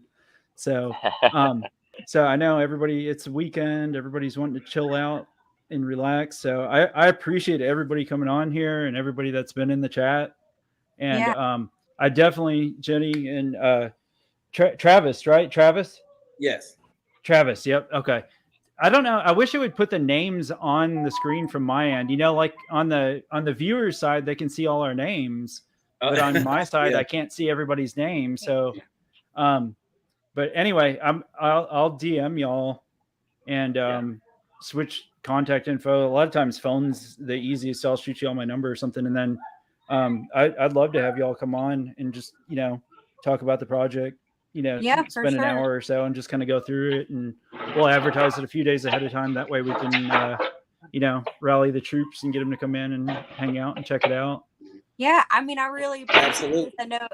I know it was a last minute ad for me. And so I appreciate you letting me come on here. Oh, and for sure. I know we're growing our Twitter space, but if you guys are always invited, if you want to come over Friday nights at 8:30 Eastern Standard Time. So I'll definitely, if I'm available, I'll definitely come in and at least hang out and say something for a few minutes at least. We're growing, and so if you want to come in and like talk about what you're doing, and I think that would be awesome. And so it just opens you up to a new audience.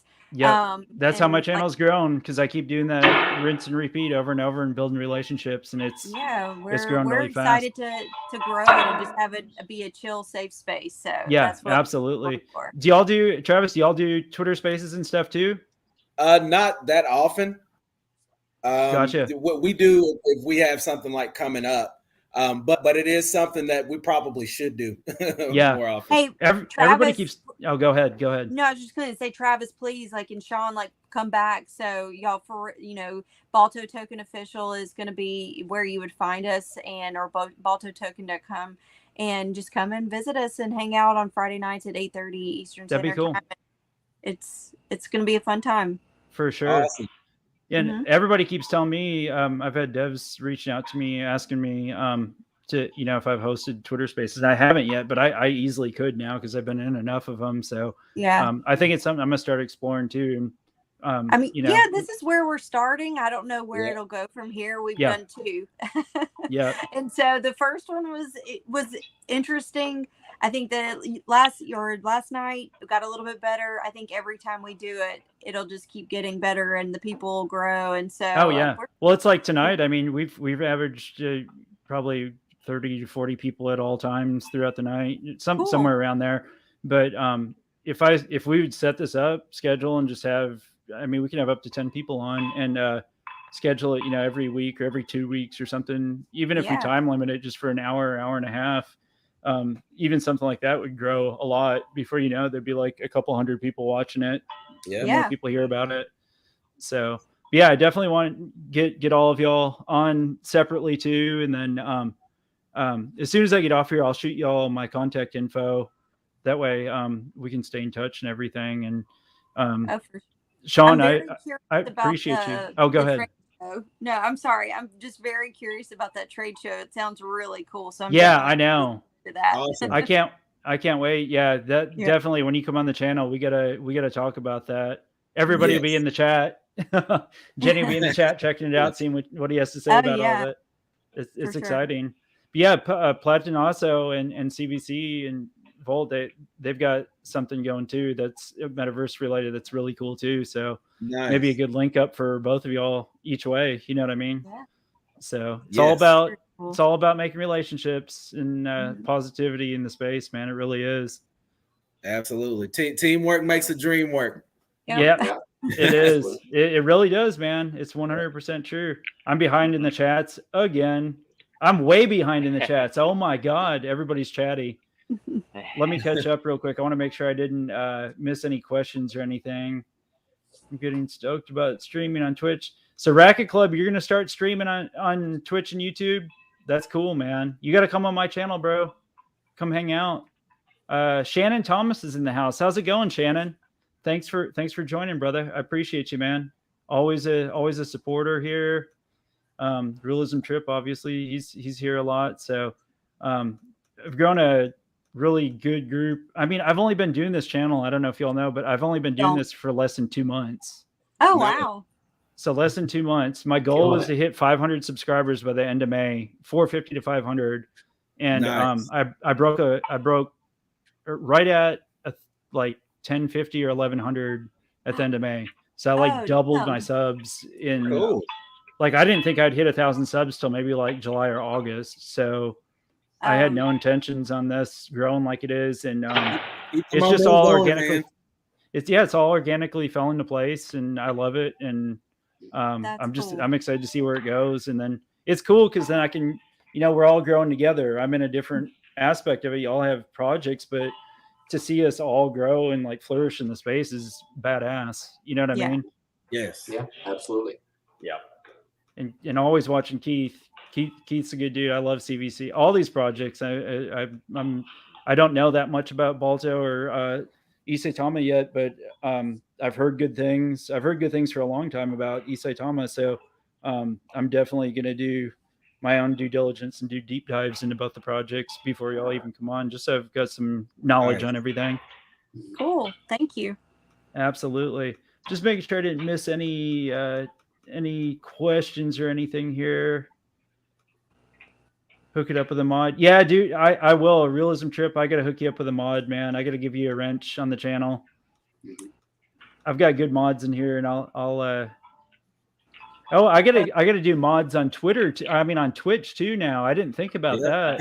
I love you really gotta do it on there, man, because people go ham on Twitch. That's what I've heard. Yeah. Yep.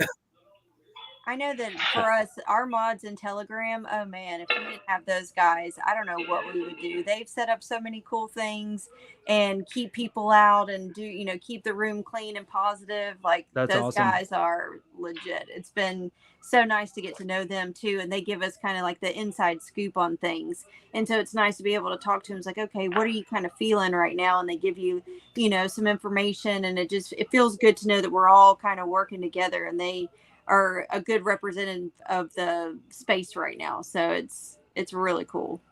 Yeah, that is awesome. It definitely is.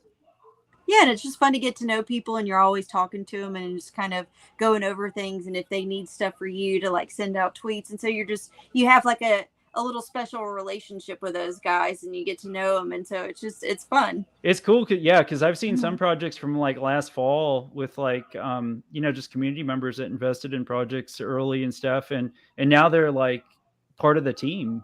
Yeah, like dude, some of these people have like absolutely exploded and like had way more knowledge than they even realized they did. Now they have like positions in these projects. It's super cool. Yeah, there's a couple of guys like Sal Moon and Messy Sharks, and there's this guy named Crims. Like there's a couple of guys that they just stay in there, and they're constantly helping us out and talking with us and like giving us feedback.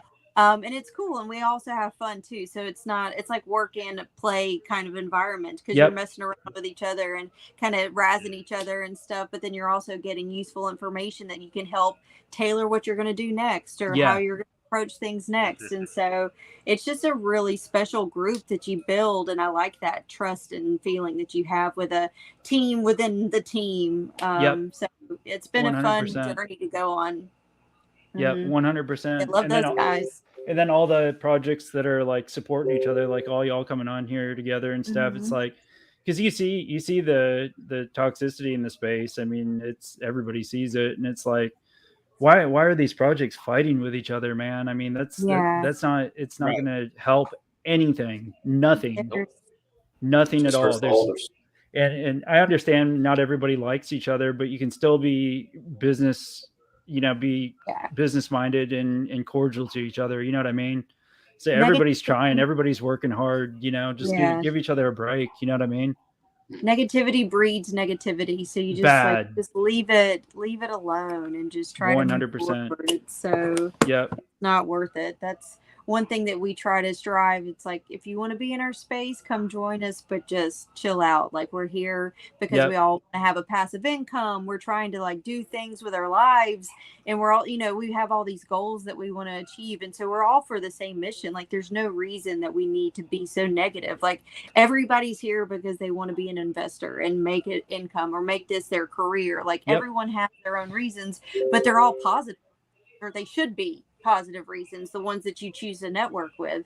And so if you continue just to build those relationships with those people of like mind, like, you can only just help each other, and it just continues to grow and grow. So exactly, it's really cool space that I'm starting to really love. It's me really too. It's exciting. It's super exciting. I love it. Well, yeah, guys, I think we'll call it here. We're almost pushing 3 hours. It's been super fun. And again, Sean, thank you for helping put this together, man. This is great. This is awesome, man. This is probably one of my favorite streams I've done so far. And I definitely want to get everybody on here individually, and definitely do more group streams like this too, and get some other projects in, or I may even pull another influencer or two on here just to mix it up a little bit and have a bunch of different people on here. That'd be super fun. Super fun. So absolutely. Yeah, thank you, Sean. I appreciate it. We're stoked to be partners with you guys and start working together. So it all comes together. It's really cool. I like the project too, because y'all are about dogs and stuff, and I love my dogs. I've got 2 Shih Tzus. They're both laying by my feet sleeping right now. Yeah, these guys are like, they're just waiting for me to take them out. Oh yeah, that's how they used to be. But I stream so much now that, like, if I get up right now and go in the kitchen to get a drink or something, they don't even move. They don't even look at me. They're like, he's fixing to come right back and sit down anyway. Yep. So, all right, guys. Well, any last words you want to tell everybody in the audience? I guess you could say. We'd start with you, Travis. Just some parting words for everybody. I usually give everybody an opportunity just to speak whatever's on their mind, man. Absolutely. Everyone live bullish. Don't let the bear on your back let you be afraid of the space in general. Right now is a great time to learn as much as you can. Strengthen your positions and projects you're already in. Find new, strong projects that you like.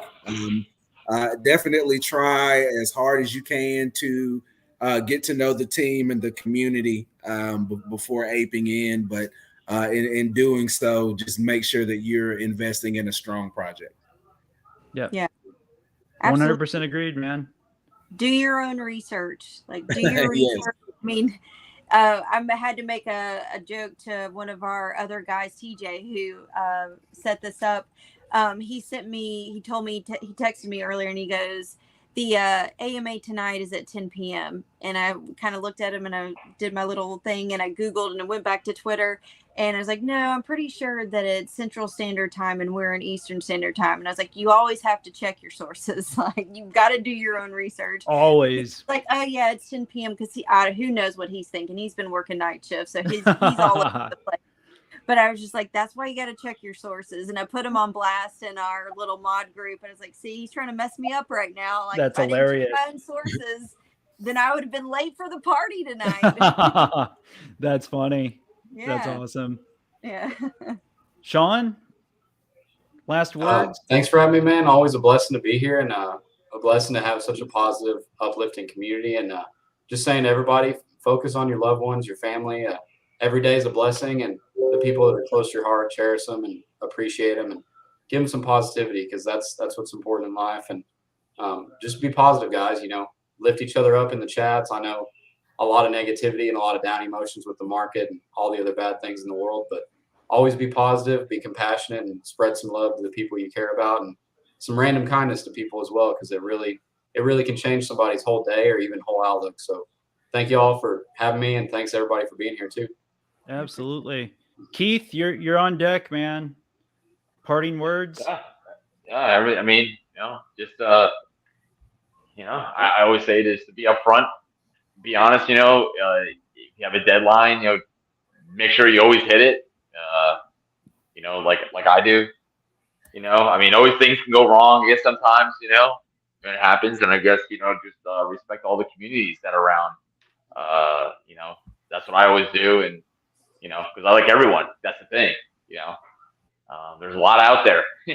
Oh yeah. From, you know, in the beginning. So yeah, you know, and hopefully we'll have a good week coming up. You know, I see BTC and ETH, you know. Come on, baby. Let's start pumping a little bit. Yeah. So yeah. Cool. Well, guys, I appreciate everybody. Thank y'all for joining my Twitter too. And I'm gonna my Twitch. I'm gonna post it on my Twitter. I'm gonna add it to my description of my channel on YouTube also. And I'll get mods added here either tonight or tomorrow for y'all. Add some mods and stuff on there. Thank you for everybody's support, man. And again, thank y'all for, it's humbling that I broke that 1K sub so quickly, and I couldn't have done it without everybody, devs, communities, teams, everybody. It's been overwhelming and humbling. So I appreciate everybody, and I hope y'all enjoy the rest of your night. And we are gonna end the stream and kick back and relax. Absolutely. All right, guys. Y'all have a great night. Hey, you too. Thank you. Appreciate it. You're welcome. Absolutely. See ya.